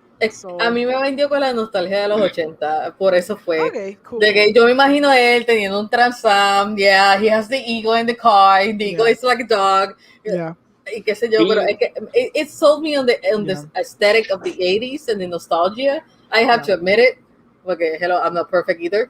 Pero, pero I do not care for this character at all, like you guys said. Y es como que it's a little bit. No quiero decir cliché porque no es cliché, tampoco es como que. No sé, es como que un poco. Por lo menos la personalidad de él es como que media weird. Okay, yeah, he's an asshole. He's a cocky asshole. Like, he's a cocky asshole, pero al mismo tiempo es como que he's so innocent en tanto sentido. He kind of reminds me of Johnny from Cobra Kai. Exacto. Y es como que, I don't know, man, como que él tiene esta personalidad, o sea, el personaje tiene esta personalidad como que he's innocent en el sentido de que, oh yeah, like, todo ese fucking joke de, yeah, babies come from a butt, you know, ugly babies. Y es como que, okay, I do understand that, and I do understand why would you believe that until 14 years old. Y es como que, no sé, it's been weird. It's a weird thing how I see it. I remember when I used to watch wrestling. I wasn't a big fan of John Cena. Yeah. But like, after a couple of years seeing him in and out of different movies, like I'm actually liking the fucking guy, yo. He's amazing. Great. He's genuinely funny, yo. I've literally met this guy in person. Super sweet guy. At least he played the corporate role really well when I met him. He was super duper super nice. Like my sister, we were at an airport in JFK. Yeah. And we were picking up at that time. My sister was dating somebody who was really into wrestling. And my sister's boyfriend was like, I think that's John Cena. I think that's John Cena. And my sister was like, that's not him. And I was like, he's fucking. By the way, TV does not do these people justice. That motherfucker is huge. Yes. I'm talking about. I gave this motherfucker a handshake. He is not huge like a person that's meaty. This motherfucker is like chiseled out of solid stone. Like you look like, bro. I gave him his hand, I gave his handshake, and I tried to grip somebody's handshake. This motherfucker, like totally. You felt emasculated, bro. Truly, bro. I was like, this motherfucker could like snuff out my life force if he wanted to. Like, he's a very big ass fucking guy, very big, strong dude, but he's very, very nice in person. Sí, pero no, yeah, él siempre ha sido uno de los celebrities que todo el mundo dice que él es super nice. He gives back to the community. Él hace un montón de cosas para make a wish. And, he was surrounded by a shitload of people. And my sister was like, can we get a picture with you, please? Or whatever. No, my sister said, all right, sure, you John Cena? He was like, yes, ma'am. Yes, I am. Or whatever. He was like, my sister was like, can we get a picture with you? He was like, yes, just come with me to this corner. And I'm not going to be rude. He said, like, literally, he didn't want to be rude, but he was going to take a picture and literally leave quick because once you take a picture, everybody notices that the eyes are on you or whatever. Exacto. And literally, he took a picture and he walked out with his fucking 6-foot ass blonde, hot as hell chick that he had with him. Like, got the fuck out of Dodge. Like, left the airport out of Mia or whatever. No, pero yo lo entiendo porque I have a aunt that lives in New York. Yeah. She lives in Queens. Y una vez ella vio, yo creo que a Steven Seagal, somebody from the old movies. Pero it was like out of nowhere. Fue cruzando una calle, literalmente. Yeah. Was he running like this? No. I don't know who it was. I think it was him, pero ella me dijo que it was an actor y era como que he was just walking down New York City and whatnot. and she saw him and she said, "Oh, can I have a picture with you, like really, really quick?" And she was like very polite. She was very quiet. Pero de momento, for some reason, after she walked away, there was like a huge bunch of people like following him and shit. Yeah. And she told me like that story, and it was so fucking hilarious. Porque después él estaba como que tratando de cruzar la calle y no podía, pues había tráfico con cojones, like New Yorkers. And he looked at your aunt, and he looked at your aunt and gave her a look like, you did this to me. Exacto. You fucked me over. Pero it's fun porque ella se sabe todo sobre New York. She's lived there for like more than 30 years. Pero it was so funny porque ella me dice, it was like, I can spot even the babysitters for rich people. Y it was so funny porque en una vez cuando yo estaba por allá, ella me hizo, she helped out a babysitter. Y ella dice, I'm gonna do this, but do not ever do this without consent. Y es como que, like, they were pushing the cart and the cart got stuck. And my aunt saw it, pero que ella se da cuenta de toda esta mierda. So she saw it, she ran to the girl and she said, "Is it okay if I help you?" I'm like, what do you ask her though? You should, like, it is out of hood. No, it's because some people, you know, these are babysitters and, you know, money. These kids are like fucking gold and royalty and shit. Entonces me lo explicó de una manera bien jocosa y fue super fun porque de ahora que dices eso me acuerdo tanto de eso y como que, oh yeah, I understand. Pero can I help you with the stroller? No. All right, then I'll fucking kick the baby stroller. Knock over the stroller. Yeah, pero mind you, this was in Central Park, and then we went to the zoo. Mm-hmm. So it was bound to happen, like to see somebody that's famous, or at least see the babysitter with the kids of famous parents. Pero yeah, the trailer. They would do that. I don't know how to feel about this trailer. I really don't. I don't know. I don't want to hate on it. I really don't. Like, I really don't want to hate on it. It's just as like, I don't like his characters. I'll be honest with you. I don't like the majority of the characters that John Cena plays.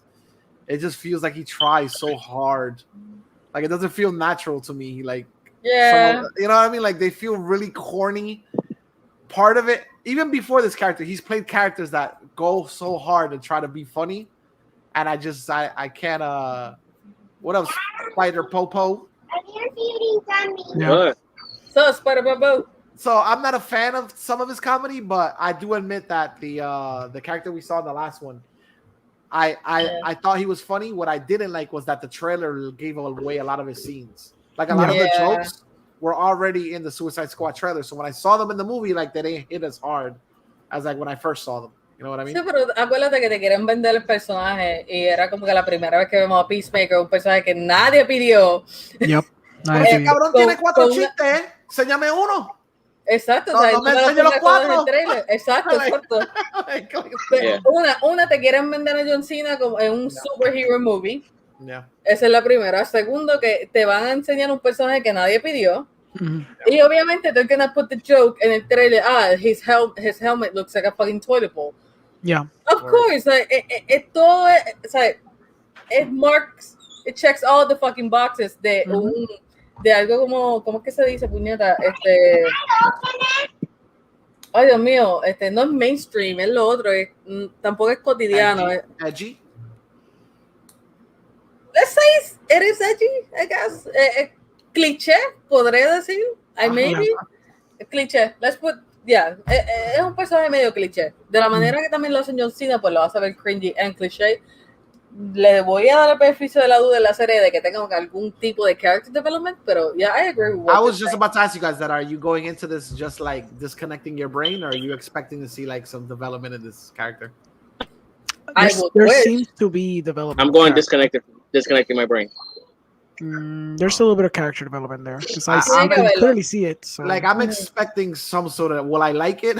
I don't know, but I'm going in like I'm expecting this character to have some form of high and some form of low. Yeah, you know what I mean? Yeah. So we'll watch it. I'm not gonna see her say I'm not gonna watch it. I'm gonna fucking watch it. I'm gonna give it a chance. Yeah, I agree. All right. So from here, let's go into some behind the scenes footage of Aquaman 2.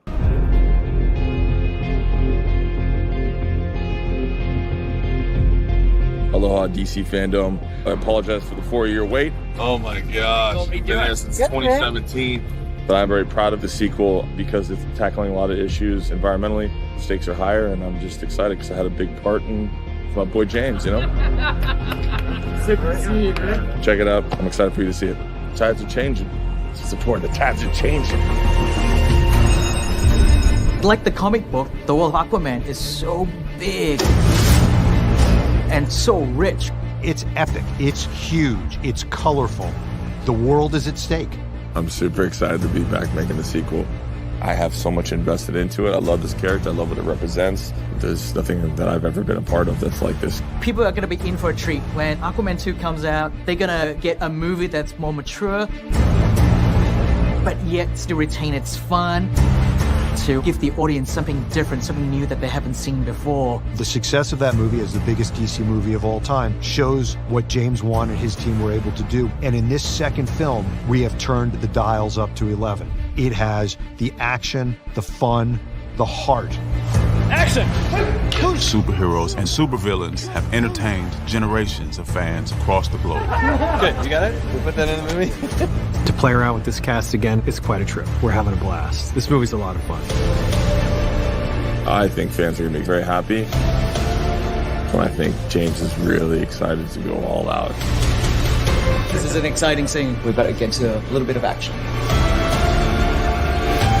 It's going to be a fun adventure like it was the first time. Just better. We see that Black Manta is still seeking his vengeance to try and kill Aquaman. That's gonna be something that's exciting for the audience, something for them to be swept up into the world of Aquaman again. About to kick some ass. It's a globe-trotting story. We visit so many different worlds. This movie isn't afraid to embrace its fantasy and go on this magical journey. I think it's going to be really awesome.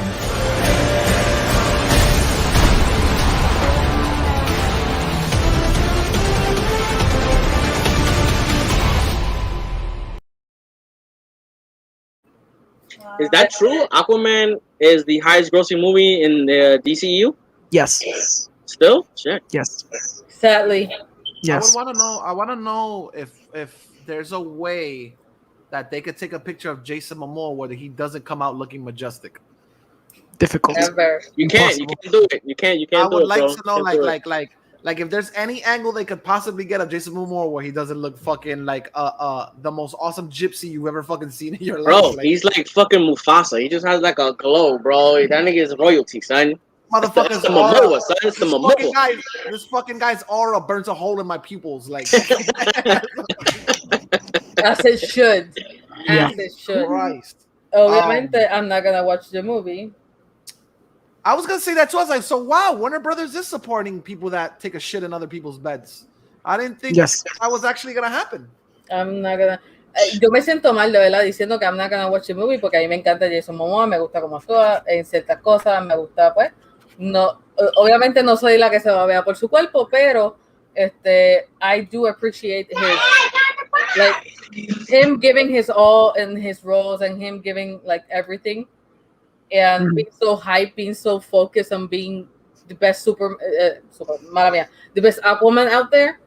Y es como que it's sad porque everything is tarnished by this motherfucker that is a hoe that tiene tanta controversia y que no la han sacado al carajo. We can't shame her for being a hoe. Let's just be that. We're not just slut shaming. No, I'm not slut shaming. I'm just saying we can't shame her. We can't shame her for defiling another person's bed quarters. Like, no, ella literalmente, ella te cae encima.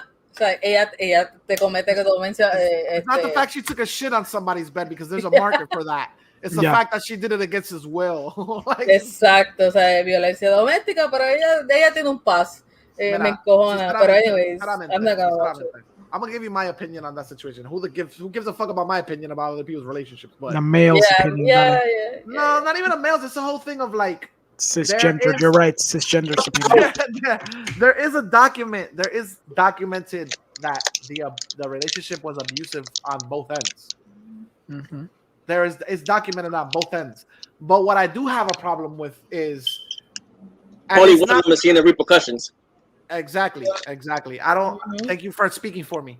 I don't I don't appreciate the fact that, and it's not even that he's a male. I'm not coming at it from a male's perspective. If it was reversed, the world would crucify him. You know what I mean? And I don't appreciate the fact that he gets roles taken away from him. Porque es la que reparte el bacalao en WBDC. Oh, wow. Madre, hermano, no puedo. Mira, yo te tengo que sacar una cerveza por decir ese comment. Oh my god. Even the fans get spicy on this show. My whole thing, like I said, my whole thing is that I don't see how like he gets a lot of roles taken away from him from the situation, and she gets to be in the highest grossing film of any IP. You know what I mean? And rumored to get her own spinoff. Yeah, oh no, fuck that shit. Fuck that shit. No, la jodida es que they don't give in to, o sea, WB is not giving in to fans para sacarla a ella, pero entonces lo sacan a él porque al principio todo el mundo estaba raging de que it was Johnny Depp's fault. No, pero lo vamos a sacar a él, pero entonces ella también era equally or sometimes even more abusive que puñeta, ella está en un pase. O sea, yo no puedo romper contrato con ella. I cannot break contract. I cannot be sued. What the fuck? It's very weird. It's very weird. Y a mí no me importa que el Me Too Movement haya estado también más o menos al mismo tiempo. A mí no me importa eso porque that's besides the point, because she also had fault, very much of the fault, que él tuvo que llevar yo no sé cuánto, o sea, more than 50, like 60, 80 documents, o sea, proof. Like, bro, it's on both ends. It's been shown. She fucking fucked up his finger. He threw a fucking wine bottle at her at one point. But like, isn't there also like evidence when she was dating a woman that she was whooping her ass too? Supuestamente. You know what I'm saying? Even if they have proof in prior relationships, she's whooping men and women's ass. She's just fucking everybody up. Exacto. O sea, que ella tiene behavioral history. He doesn't. Esa es la jodienda. He doesn't. He might have, he does have alcoholism and drug problems, pero no justifica tampoco que he's gonna just beat her up. Es como que it doesn't add up when every single ex that he had is defending him. Porque eso no brega. O sea, they have nothing to gain up defending him. Pero que entonces los roles are reversed.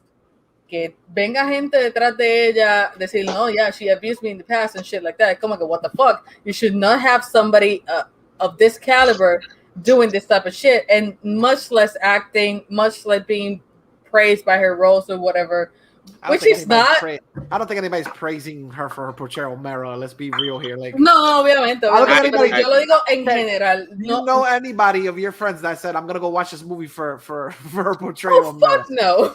Al contrario, todo el mundo está diciendo, oh yeah, I'm not gonna watch the movie. I'm sorry for Jason, pero I'm not gonna watch this movie just because she's in it. I don't like her and things like that. Pero tú sabes que tiene que, sabes, hay gente que la alaba. Vamos a hablar claro. Y yo lo digo por ese tipo de gente de que they're gonna bow to her no matter fucking what. Porque hay fans de todos los spectrums, you know?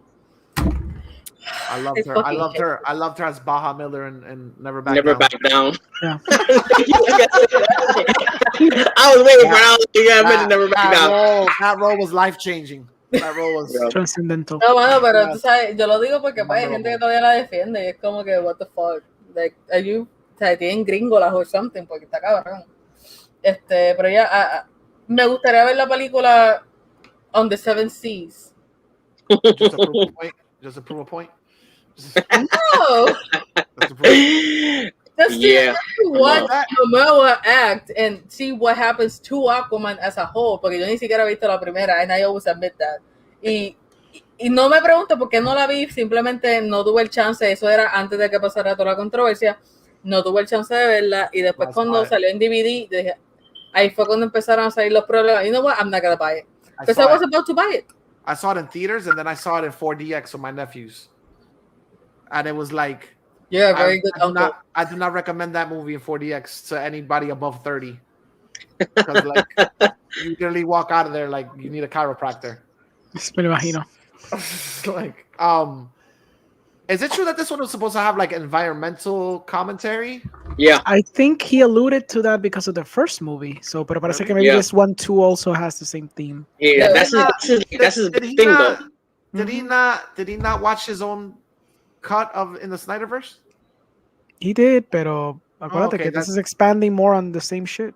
Oh, so he's so my whole thing is like he's an environmentalist now, but he didn't really give a shit when he was chucking whiskey bottles into the ocean. Eso era porque su carácter estaba siendo moldeado like clay. Vino James Wan y okay. lo moldeó más. Exacto. No, pero está bien, porque en ese momento en el Snyderverse él todavía no tenía esa conexión, ¿verdad?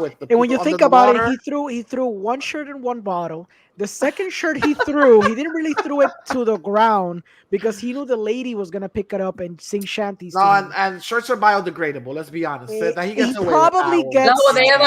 It's made just for him. He probably buys one of those because simplemente just melts into the sea and no little turtle's gonna eat it up and just die. Yeah, it's not gonna get caught. It's not gonna get caught in a trout's throat or anything like that. Yeah. Very important questions.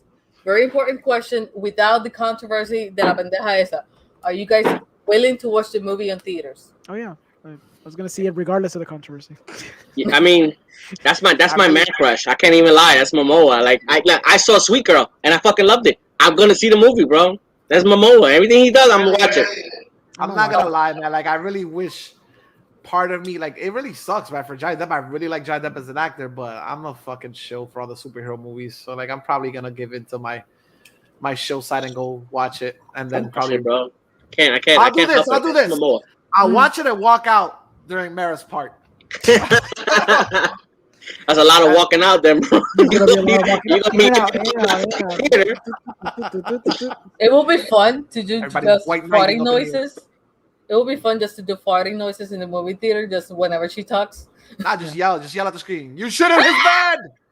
You shit in his bed. You'll probably get a good laugh if you say that shit while watching it. That shitter. All right, well, so that's it for Aquaman. Let's go into Shazam.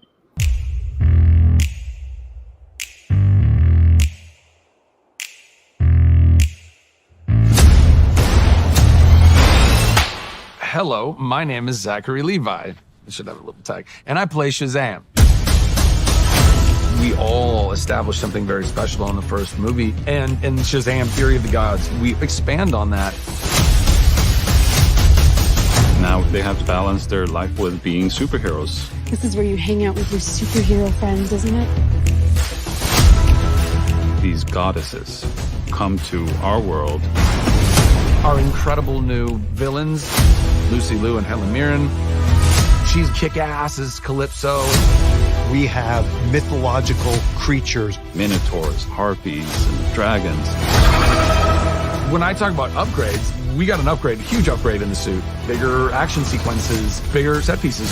We go from Athens to Philadelphia. We go from the Rock of Eternity and the Library of Eternity to the Realm of the Gods. So we get to go to environments that were never explored in the first film. We have it all. 3, 2, 1. Shazam! Fury of the Gods takes the excitement and the action to a whole new level. It's going to be more of a spectacle. It's fun all around. You're in store for a treat, y'all.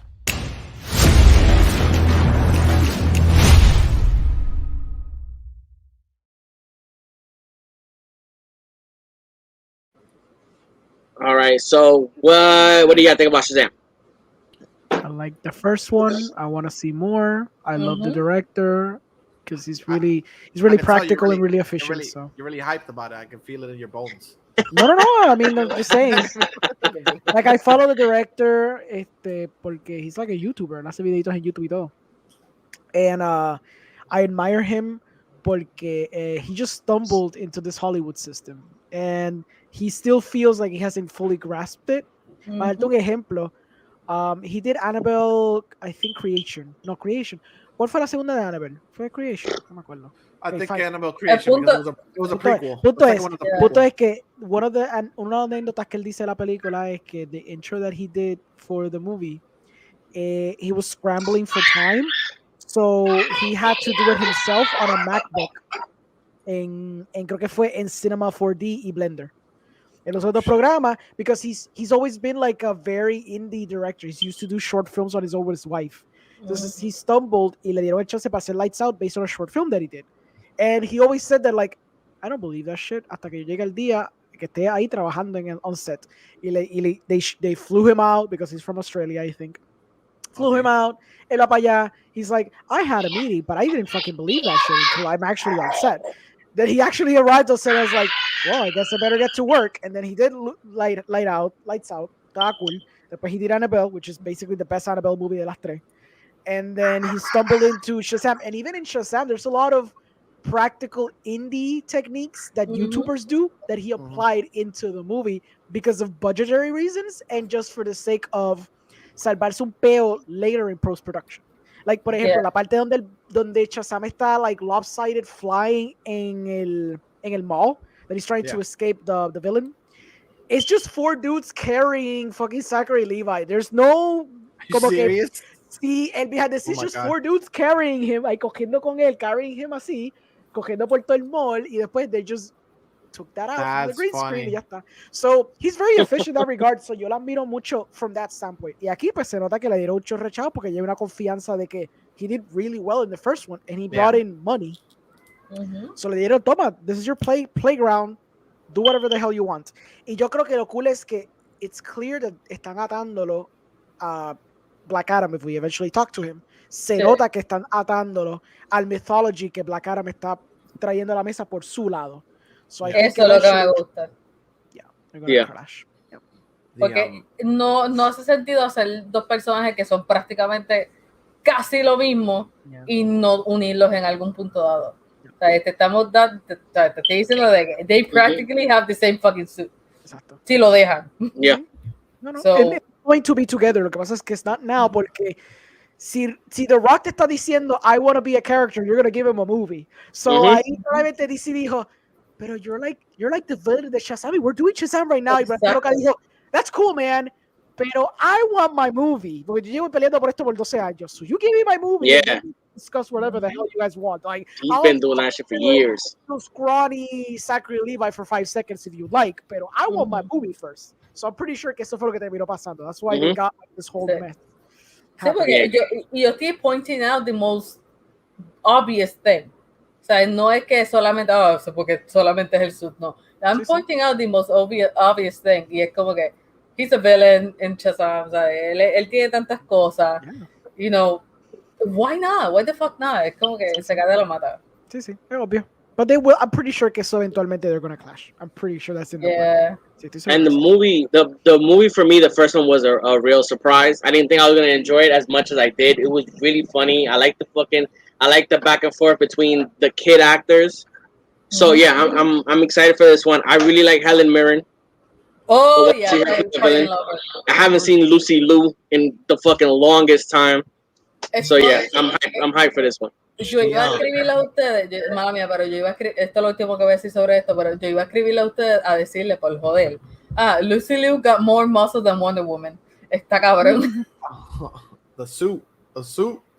No, pero hay una parte donde ella se le ve el brazo. I know it's from a weird angle. O sea, que ella se ve así de lado y el brazo se le ve tan, like. Yo, Lucy Liu's bad. I know, I fucking love her, and I follow her for ages. Bro. I've loved Lucy Liu ever since Ally McBeal, bro. Like, that woman. Yes. Bro, I like her since Payback. You remember Payback? She was a dominatrix with Mel Gibson. Woo! Nene, ya lo sé. You've never seen her in Ally McBeal. She was very sexually charged. Let's just put it that way. No, I never saw that show. I'm looking forward to the second one. The first one, to me, especially the ending, it caught me out of left field. I didn't know. I know about the character. I don't know a lot about the lore and that whole aspect where, spoilers for anybody who hasn't seen it yet, he brought in his friends and he basically gives most of his power to his friends. That's the way it works. or whatever. He gives half of his power to his friends, and they all defeat the villain in the end. I thought that was very lighthearted and very cool, or whatever. Megan good. I forgot about that. I forgot about that. This fucking guy. I was like, wow, we're all lighthearted. He was like, Megan good, baby. KFC son. Talking about Lucy Liu. All right. Anyways, in terms of story, the movie was pretty good, and it looks like the second one where it's going is pretty cool too. What's the name of Valamir's character? Hamera? Calypso? No, Calypso's the Lucy Liu character. Then I don't know. Hespera. Okay. So yeah. Es que es funny porque cuando dijeron, Calypso, enseñan a Lucy Liu. It was so stupid. Calypso's Lucy Liu's character. Ahora sí, sorry. It looks pretty interesting, and the whole thing with the way the monsters, at least the art looked or whatever, because we didn't really see them. The art looked pretty good, so looking forward to it. I really like the costume. I have a thing where I don't really like when they put 6-packs on costumes. Oh my god! When it's the armor and they have all the muscles, that doesn't make sense to me. I don't like that. I like how this costume. I like how it looks, and I really like how the Black Adam costume, which is exactly the same, just a different color. For some reason, I'm really digging the Black Adam costume. That's the trailer that we're gonna go into next. For me, I think I'm the most hyped for Black Adam. I mean, out of everything that came out in DC Fandome, for me, I'm waiting more for Black Adam than anything.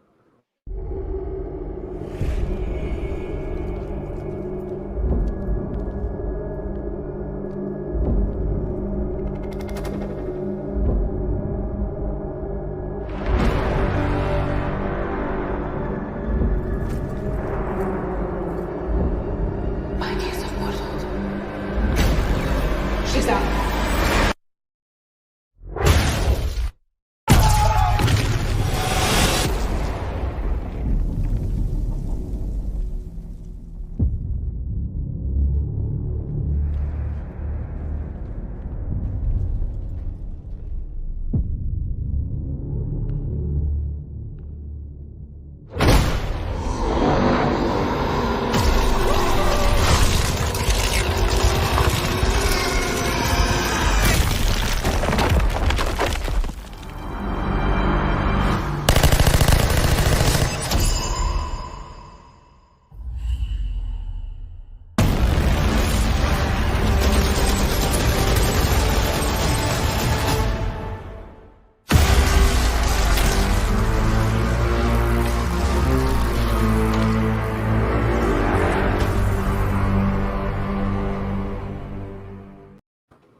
I really want to see The Rock play a character where he's not necessarily, he doesn't have to be the good guy.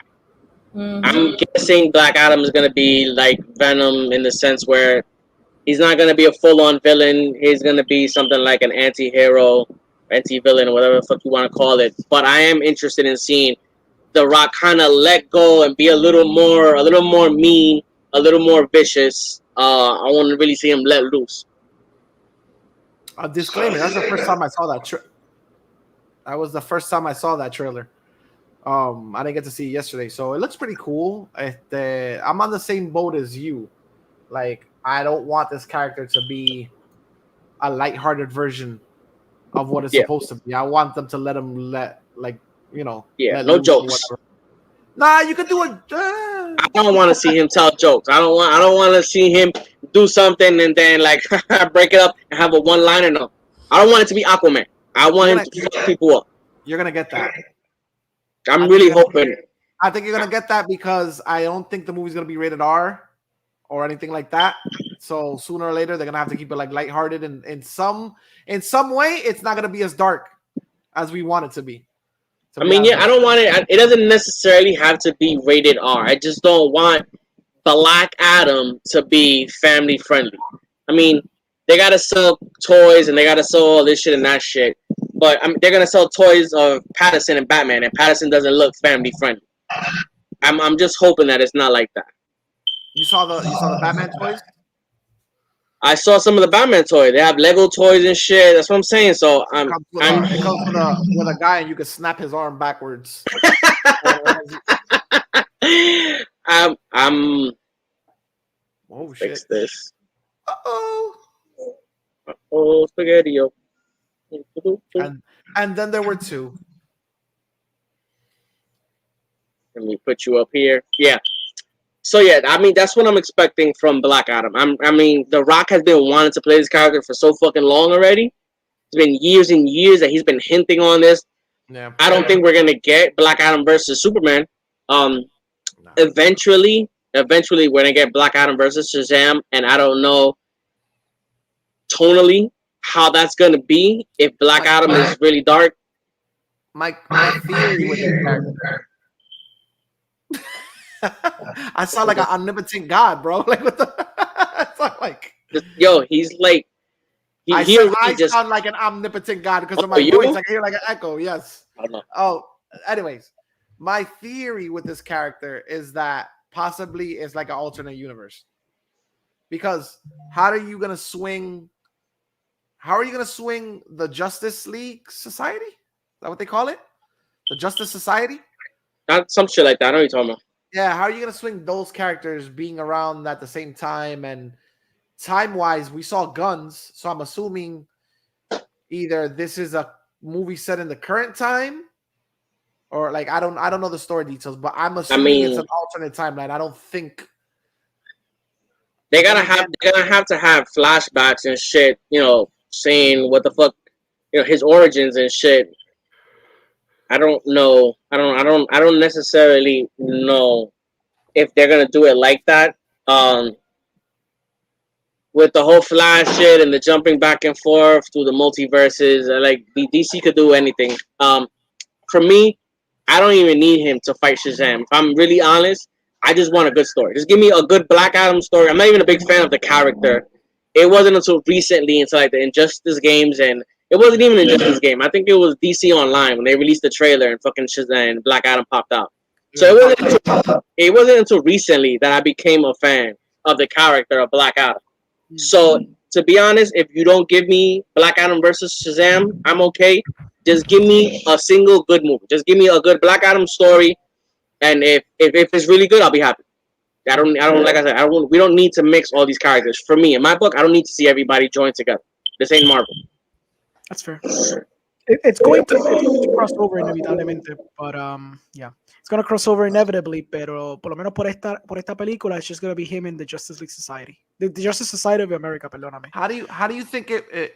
Okay, never mind. I was just about to stick my foot in my mouth because Nick said it doesn't have to bleed over, and my whole thing is like, it's gonna bleed over. But so then, how do you think he exists in the same timeline as Shazam? For sure. So then, historia aparte. Pero y la sociedad de justicia, ¿de dónde carajo ellos salen? Eso es lo que yo quiero ver cómo eso lo que está pasando. That's the thing that I'm going to be curious to find.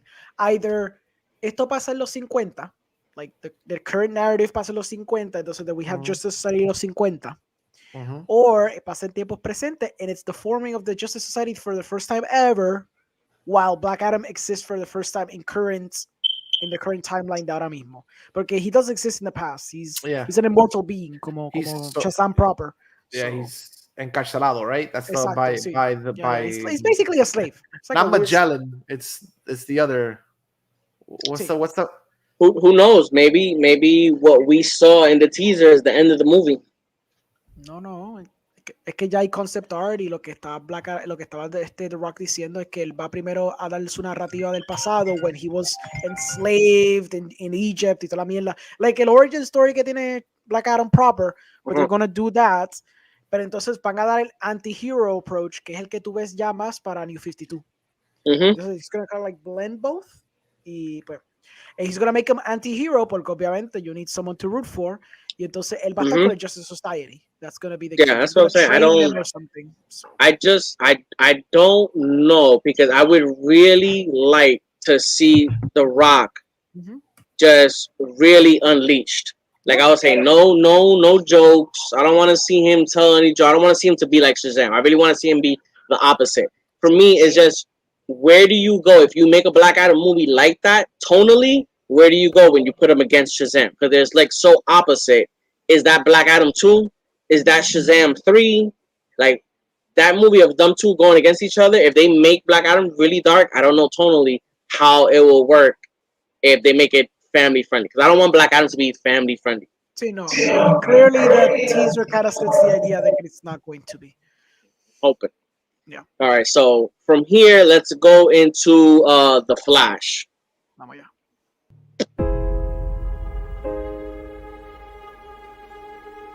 Tell me something. You can go anywhere you want, right? Any timeline, any universe.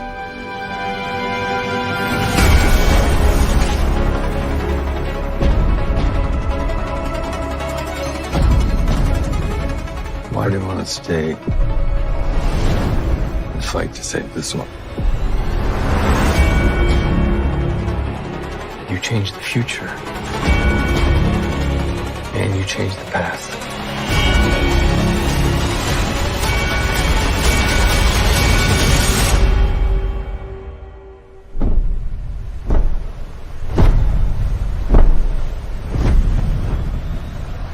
Are you in?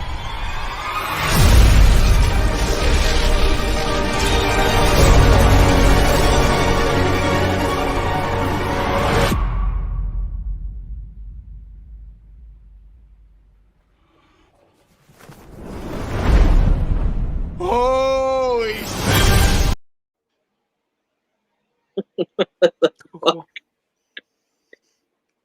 I can't hear you. Está muted. My bad. That was actually part of the trailer. The holy shit! I thought that was literally somebody. Like when I saw it, I thought it was somebody commentating on the feed. No. It's Barry diciendo eso. That's funny. Yeah. That's what I said. They're gonna sell those toys like fucking hotcakes. Those hot toys. But that's why he's saying he doesn't think it's gonna be that straight. No, that's what I'm saying. I don't. I mean, like I said, like I had just said, Batfleck. Fucking Patterson. They have Legos of that fucking movie, and that movie is not gonna be family friendly. Yeah. So they're gonna sell toys no matter what. I'm just hoping that but the movie is not like that. Flash. All right, what does everybody think about Flash? Yo estoy pompeado por Flash. Obviamente they're bleeding a little bit of the Flashpoint narrative again for the 7th time. But fine, I'll take it. No, it doesn't matter. But they're obviously implementing more multiverse stuff, so they're fully a Flashpoint narrative. O espero que no sea fully like that, pero claramente they're taking a lot of inspiration by it. El suit se ve cool. El nuevo suit ese que están aludiendo. I like the idea of having 2 Barrys. That's an interesting interaction, having the other Barry, because usually cuando él hace Flashpoint is himself dealing with the repercussion of what he did. But now I guess in the logistics of this universe, if you go back and you fuck up the timeline, Barry, you just end up with another Barry al lado. It might be the one that should have been in this timeline, but you fucked it up and now you're just living in someone else's Barry world. Se ve cool little hints to like Supergirl y el otro Barry. 2 little things I wanted to say. Well, 3 things. Me gusta the little monologue que tiene Quito. This introspection that you can just basically go to any universe, any timeline. You can go change the future. You can change the past. Like that shit has repercussions, right? The other thing I liked was the fucking music is banger as shit. Se siente que yo estoy escuchando Flash cogiendo las trillones de millas, destruyéndose en 1000 pedazos, cada molécula embaratándose en 1000 pedazos while I'm hearing that soundtrack. It sounds amazing as fuck. And this is someone who loved the sequence, the Snyder Cut, y lo que hizo esa canción. Dude, pero that shit is tear jerking. I saw it. I still watch it. But I cannot deny que lo poquito que escuché en este teaser, I'm loving the theme que le quieren meter a Flash. Se escucha cabrón, se escucha mucho mejor que el TV show, which already sounded very Flash appropriate, but this one is like going all over. Está bien cabrón. And the third thing, I don't know if you guys noticed, el suit del otro Flash, it's just a Batman suit con spray all over, which is interesting because it's 2 things. Either this kid doesn't have powers and he wants to feel like he's a superhero, or Batman is a moron because I'm pretty sure que ese segundo Flash salga cogiendo por ahí, he's going to burn that rubber off in a second. It's gonna be fucking butt naked. Butt naked, that Flash. Exactly, butt naked Flash. Como que, look at me, I look like old Flash. Runs 5 seconds. I'm wondering if that second Barry doesn't have powers and ends up becoming Airborne Thorn. I'm wondering if he ends up becoming a Reverse Flash. Which will be interesting because of a yin yang type of shit. I'd be not gonna lie, I'd be a little upset si no tuviéramos a Ivan Thorn proper. But I guess I can buy it si la historia sells me on that idea. Pero tiene que venderme bien cabrón because that's a hard sell. The idea of 2 Barrys y uno de ellos el malo. First of all, we've seen it in the Flash TV show and they did not do a good job at all.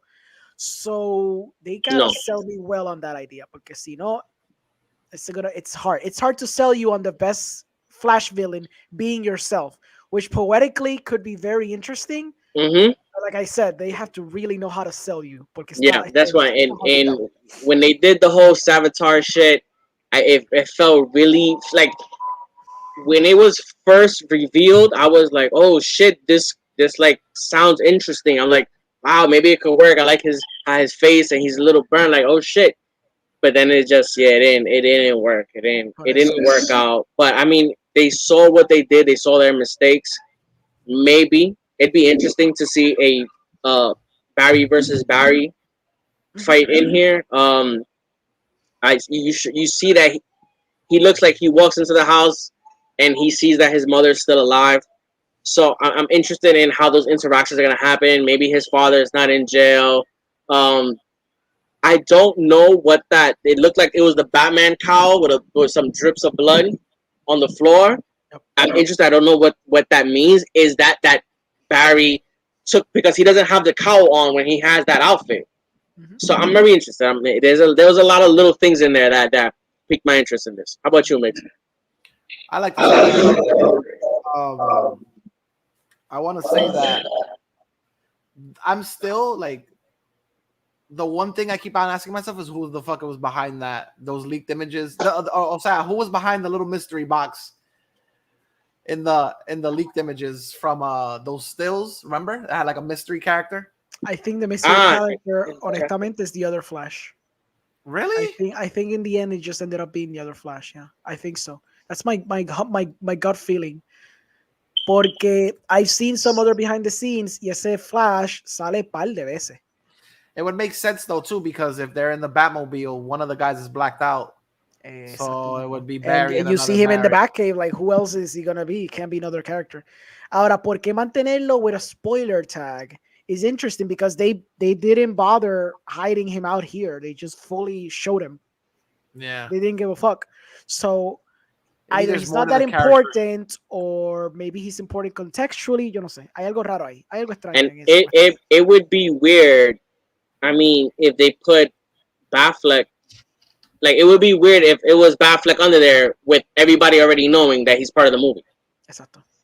Like I didn't know that there was a second Barry until, like a little while ago when they had took pictures of him in the different outfits and everything.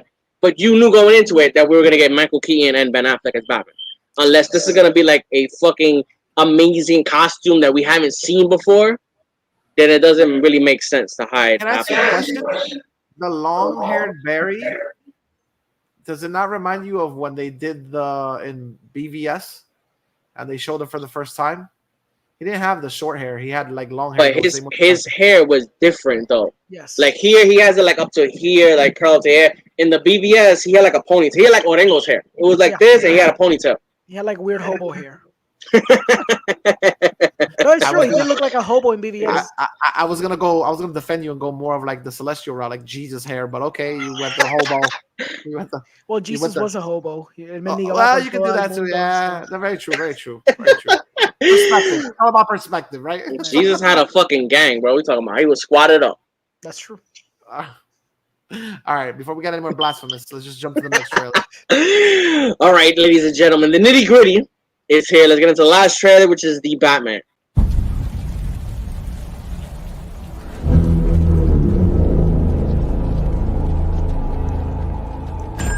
Police!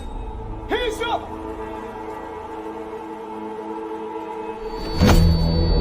still! Get out of here!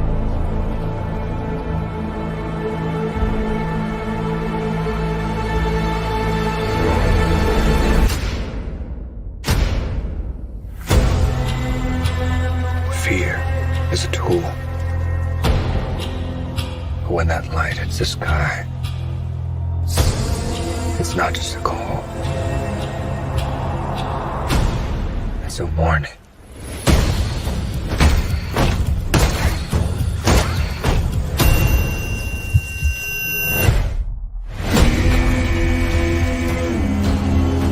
I've been trying to reach you. Find the gun! This is about a king, and Ritter's the match. I can take care of myself. If this continues, it won't be long before you've nothing left. I don't care what happens to me. It's only gonna get worse for you.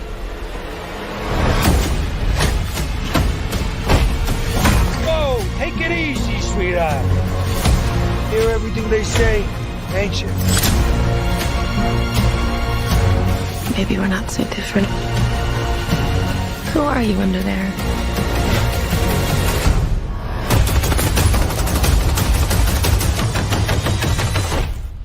I'm vengeance.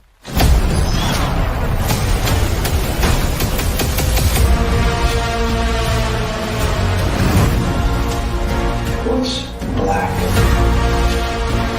and blue and dead all over? You. Dick. I got you! I got you!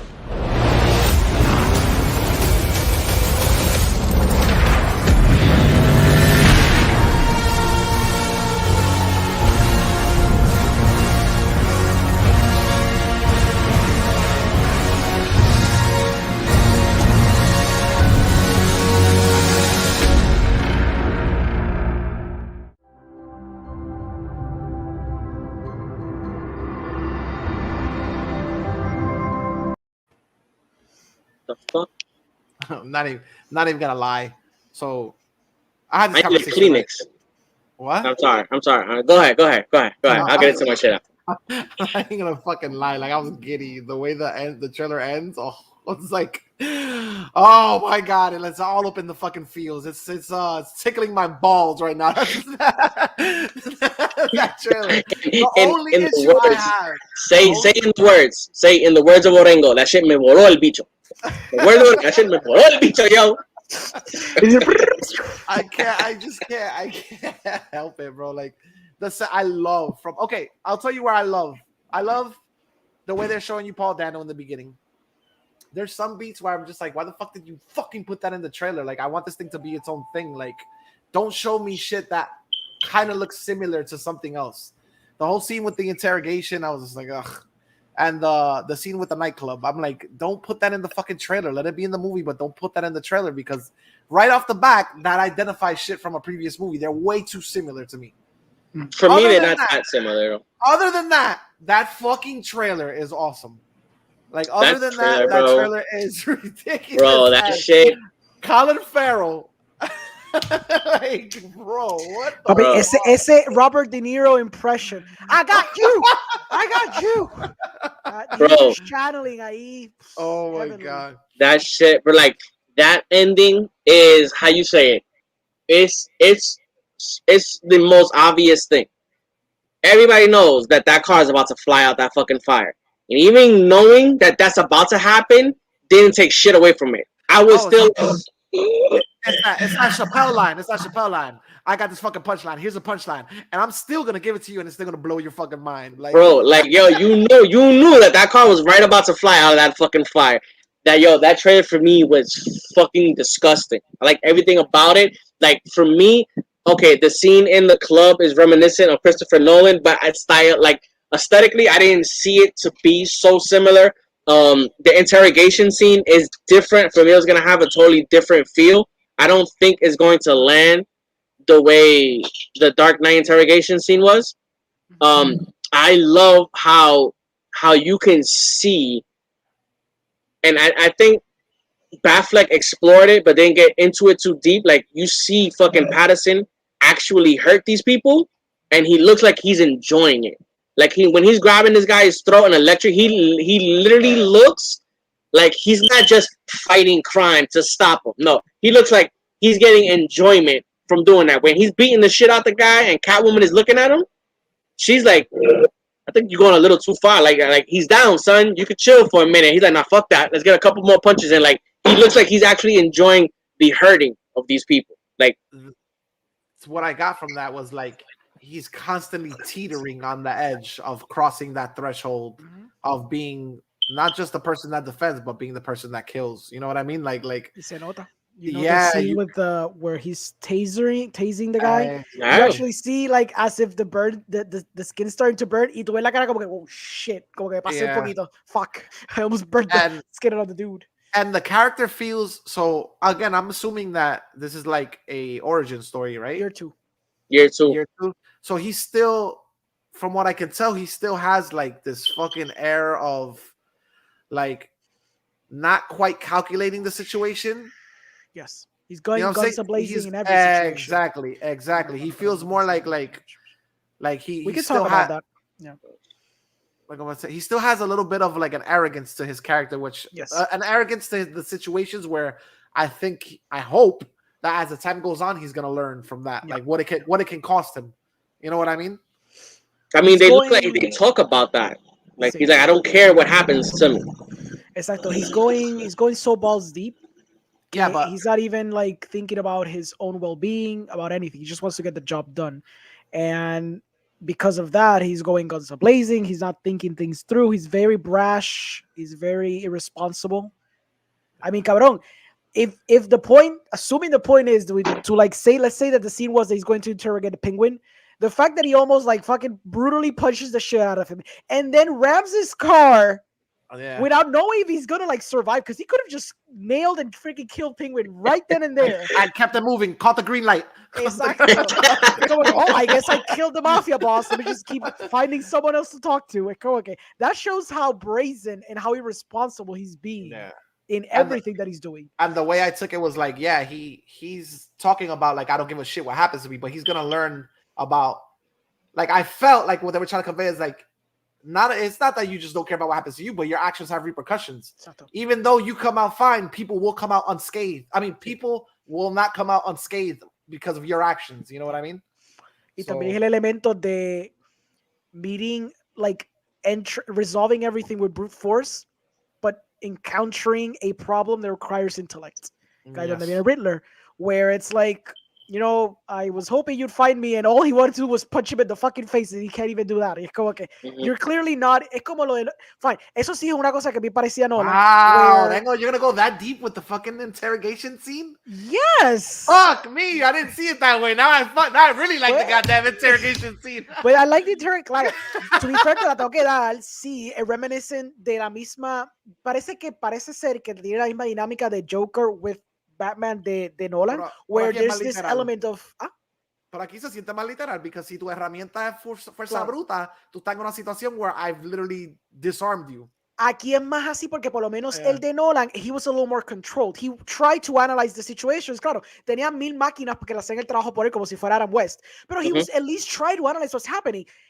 Por lo que he visto en los dos trailers, este cabrón just goes, punches a blazing, y después busca resultado. He's clearly not thinking straight. This man is punching everyone. You see the little moment with Catwoman like looking at him horrified. He's just beating someone else senselessly. Y es como que, where are you going to start getting results? El punto es que if you beat the Riddler to a pulp, you're not going to get anything out of him. So hopefully la película lo que te quiere enseñar es que this guy's acting as if he was freaking Rorschach. Like a character you're not supposed to be like giddy about. Like you're giddy because cool action sequences, but you're not supposed to root for him because he's clearly doing things very, very wrong. And as a result, like you said, it's going to bring repercussions. Y si finalmente esta película coge elementos de The Long Halloween, pues that's even more apparent, porque The Long Halloween, aunque ese Batman no era brazen, era siempre un Batman que estaba 2 steps behind.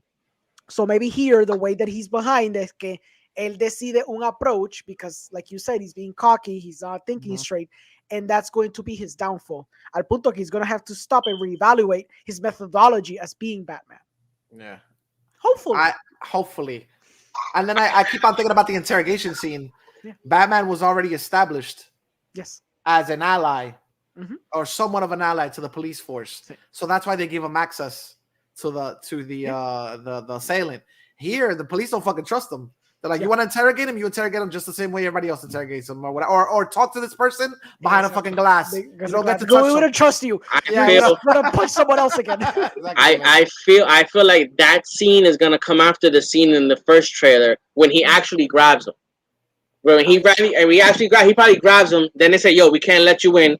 Go interrogate him." For me, the difference between the Nolan movie and this interrogation is in Nolan, Batman was emotionally charged because he had a stake because I forgot her name, Rachel, she was missing, so he was emotionally charged. That's why he did what he did. In this one, it's like it's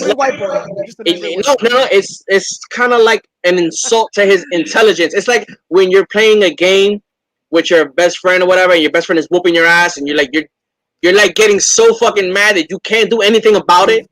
That's what it feels like. It feels like it's an insult to him as a hero.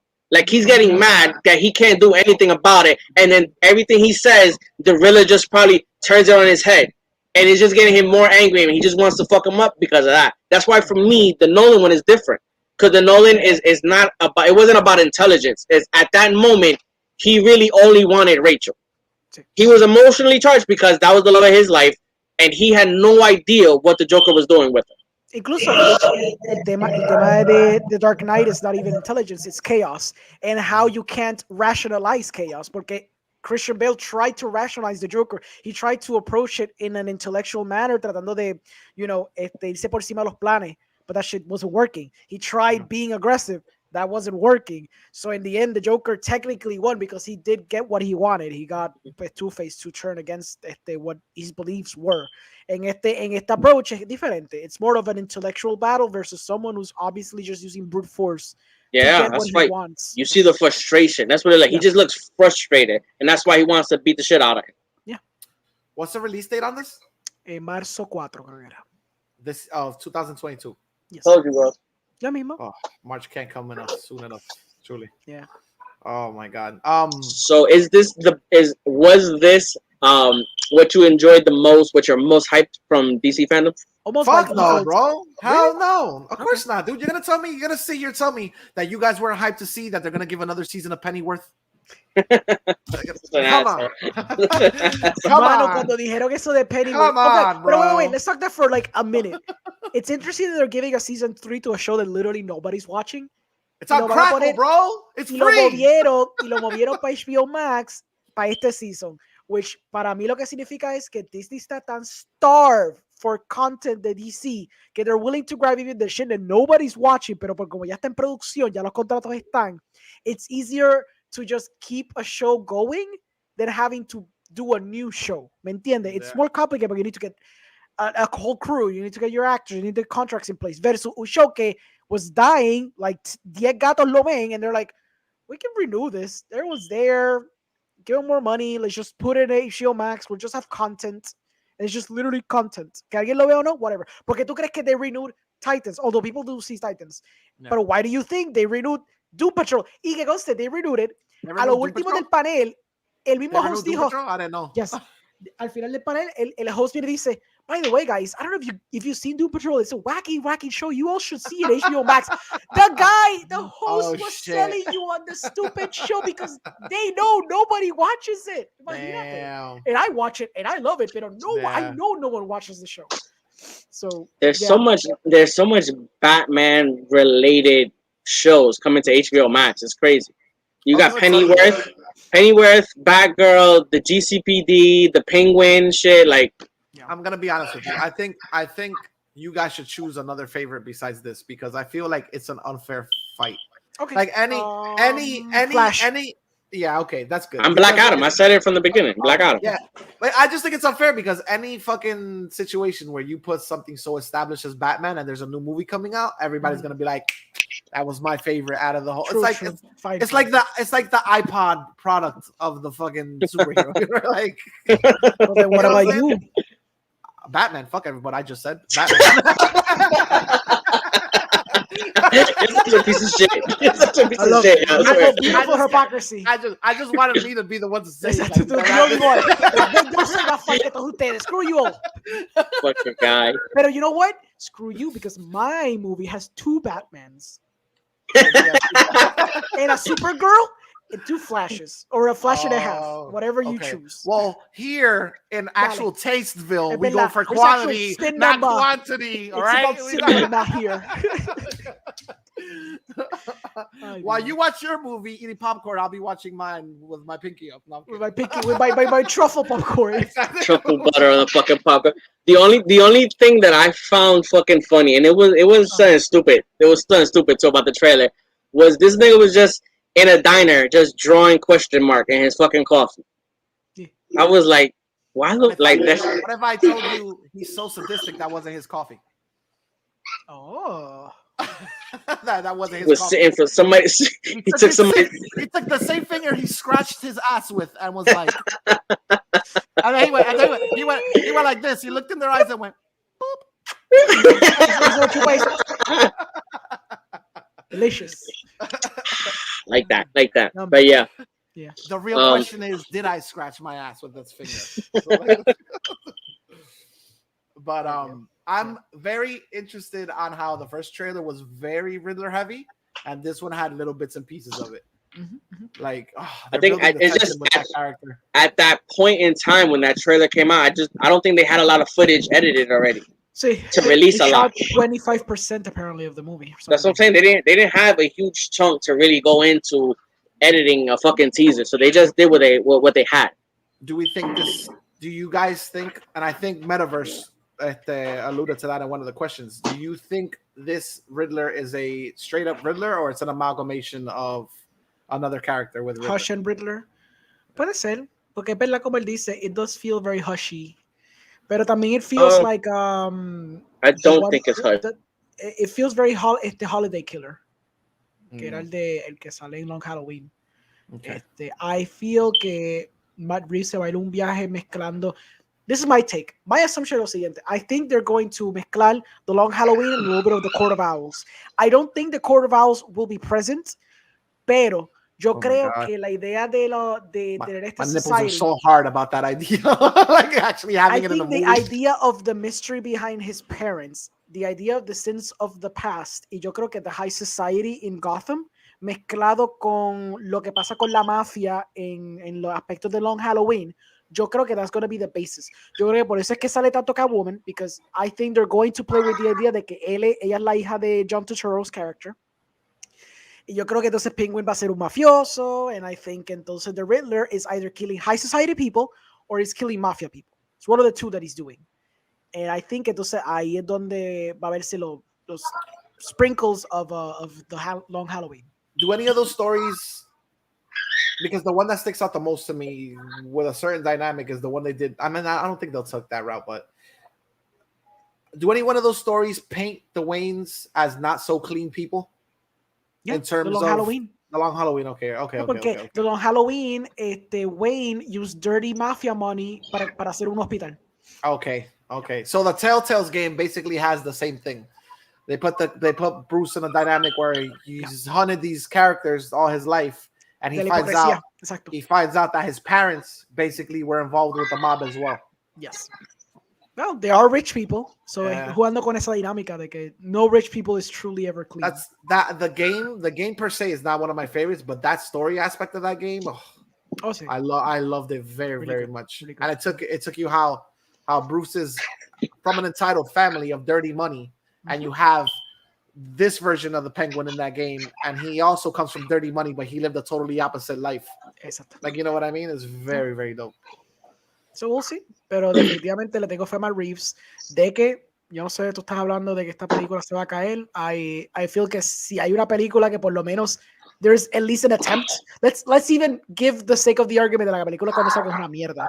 But at least there's an attempt de que esto está tratando de ser algo totalmente diferente de los 70 superhero content que tenemos hoy día. There's at least an attempt. That guy's just butthurt because he doesn't get his version of Superman, and he projects his needs onto other movies. Was that Superman coming down from his right side of the building, bro? No. See, I didn't want to go there, pero I feel at this point, like I said before, my favorite DCU film is Man of Steel. Still, I feel the way this one is going, and just where we are at at least in my life. I like these type of films. It really feels like Seven. I've been wanting to see a Batman movie that looked like it was rated R. I feel like this is gonna be a very close second. I feel like it's gonna be arguably one of my favorite DC, and it's not even a really DCEU because it's not, I guess, in the universe. I don't know, but I feel like it's unfair. It's unfair. It's unfair. What do your you favorite movie? Your favorite movie is Man of Steel for the DCEU. Had they given you a Batman that you liked, you would have said it was Batman. I know you. So, to say, this might be the DC movie that finally tops Man of Steel, they could have given you Batman, any other version of Batman, and if it was linked to DCU, you would be like, yeah. I'm gonna tell you the truth. I'm not the biggest Batfleck fucking fan. That's what I just said. But they gave us BVS. They gave us a version of Batman. And for me, it was okay. I didn't think it was great. That's why I'm saying in your You're head, entitled to our shitty opinions. In your head, any good version of Batman trumps a good version of Superman. Oh, I see. I know you. That's how it works in your brain. I mean, no, because how you say it, it can't just be a good version of Batman. Because in Justice League, when I say good, I don't mean like a high and mighty. I'm talking about like a good interpretation of the character. No, but por eso, it could be a really good movie, and I might still end up liking Man of Steel better because I really like Man of Steel.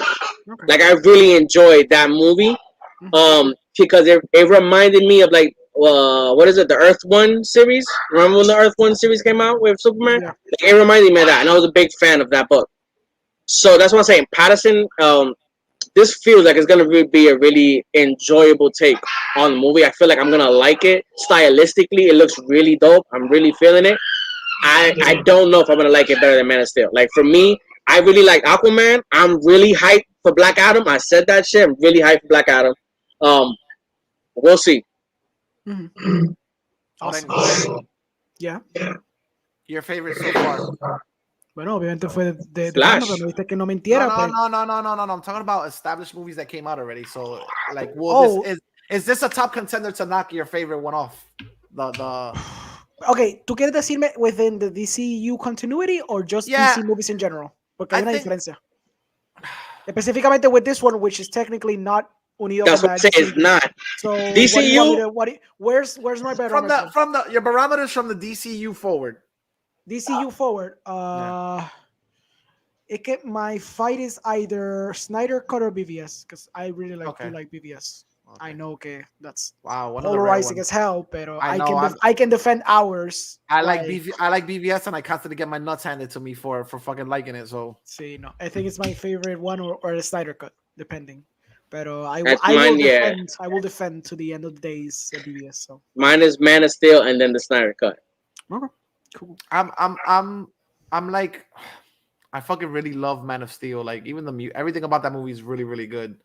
Ahora, si no contáramos DCU proper, like todo lo que esté in line continuity, pues I would say Joker, because for sure Joker está bien cabrón. It's like right up my alley.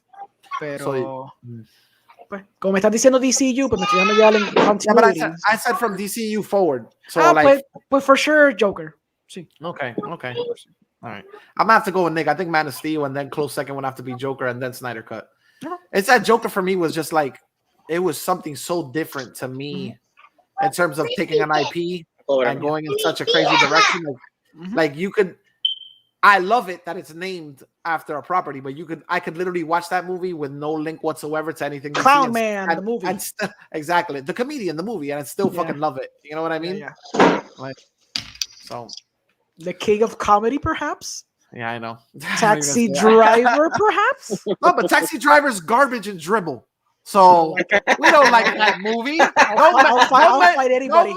Don't mention the greats and then wipe your ass with them in the next 3 seconds. Hey, me gusta Raging Bull, so bájale. Which by the way, literalmente, ayer fui a ver Lamb y hoy con el sentido de ir a defender el amor del señor Ridley Scott, I want to watch The Last Duel. I'm curious de verlo. Not gonna lie. Because of the movie or because of what you've seen lately in the reviews? I don't know. No, I saw that trailer. No, I'm talking to Orengo. No. I'm not talking to you, asshole. I'm talking to Orengo. Orengo was like, I don't want to see this shit. No. But there's been so many like reviews coming out, like this is the resurgence of Ridley Scott. Orengo was like, now I have to see this shit just to see if it'll shut me up. I saw the first trailer and I sent it to you and I was like, "Ooh, this looks really fucking interesting." That's why I didn't say you. I remember. I sent the trailer to Orengo and Orengo was like, "This looks like fucking dribble to me. I'm really not." It's beneath me. Yeah, it's beneath me. I've seen men in medieval armor fighting over pussy before. I'm not impressed. I just found it. It's like it's like I had told you a couple days ago. I just found it funny that the review was like, "If you like biopics, you're gonna like this movie." Like. Yeah. That review means shit. Like I don't understand. Yeah. If you like a biopic, this is a movie that you're gonna like. I like. If you like Michael Jackson, such a low bar. You like a genre? I guess you'll like this one.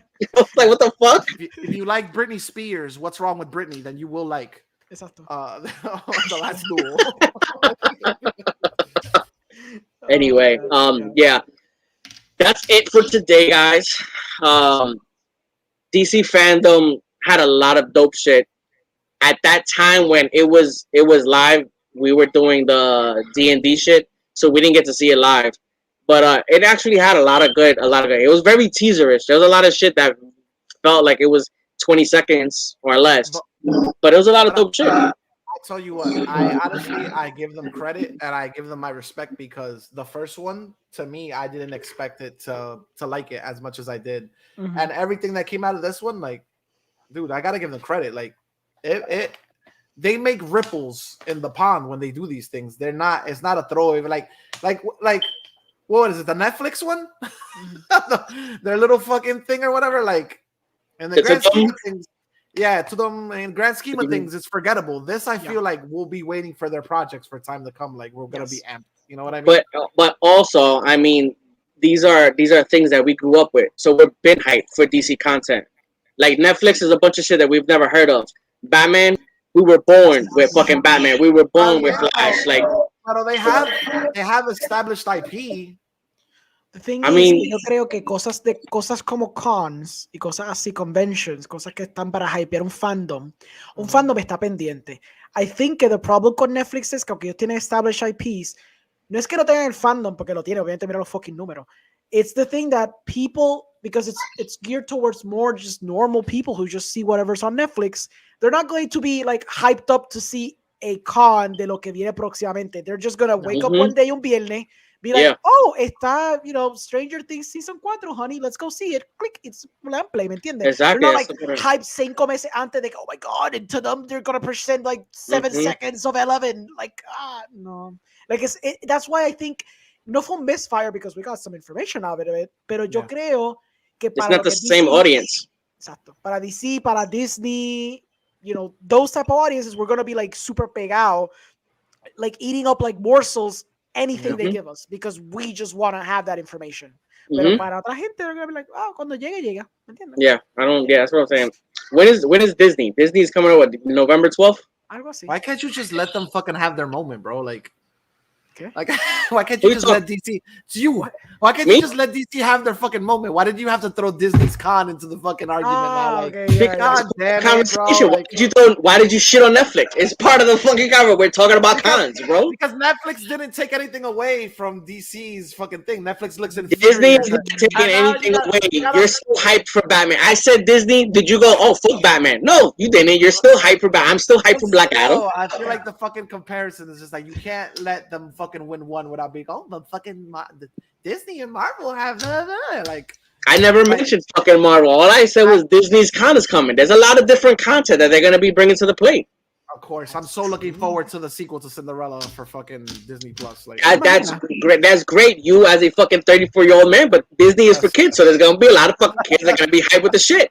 The fuck? They're gonna be like jumping up and down. Exactly. Hey, Cinderella too. Woo! Yes, exactly. They're gonna be 12-year-olds talking about yes, we want to see the Disney Con.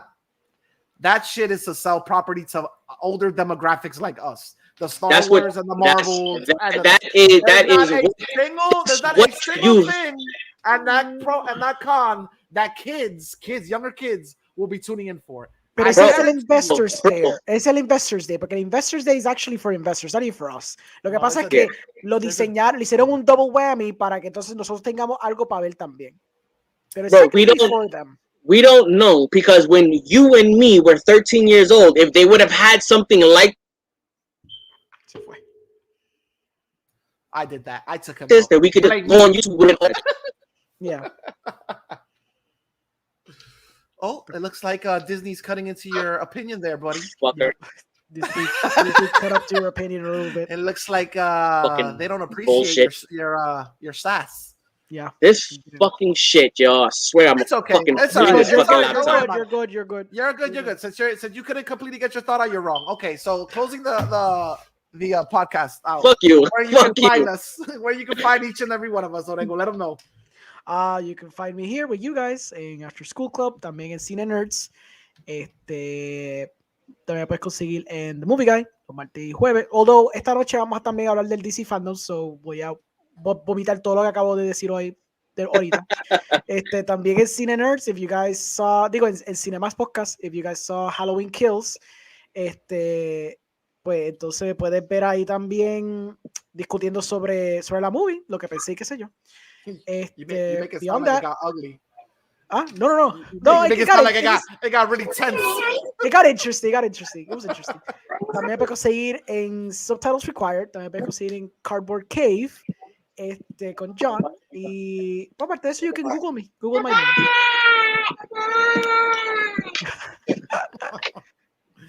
Anyway, you can find me here on XV and Richport, After School Club, and Extra Credit with my best friend and limey fuck over here, a friend, Nicholas Cortez.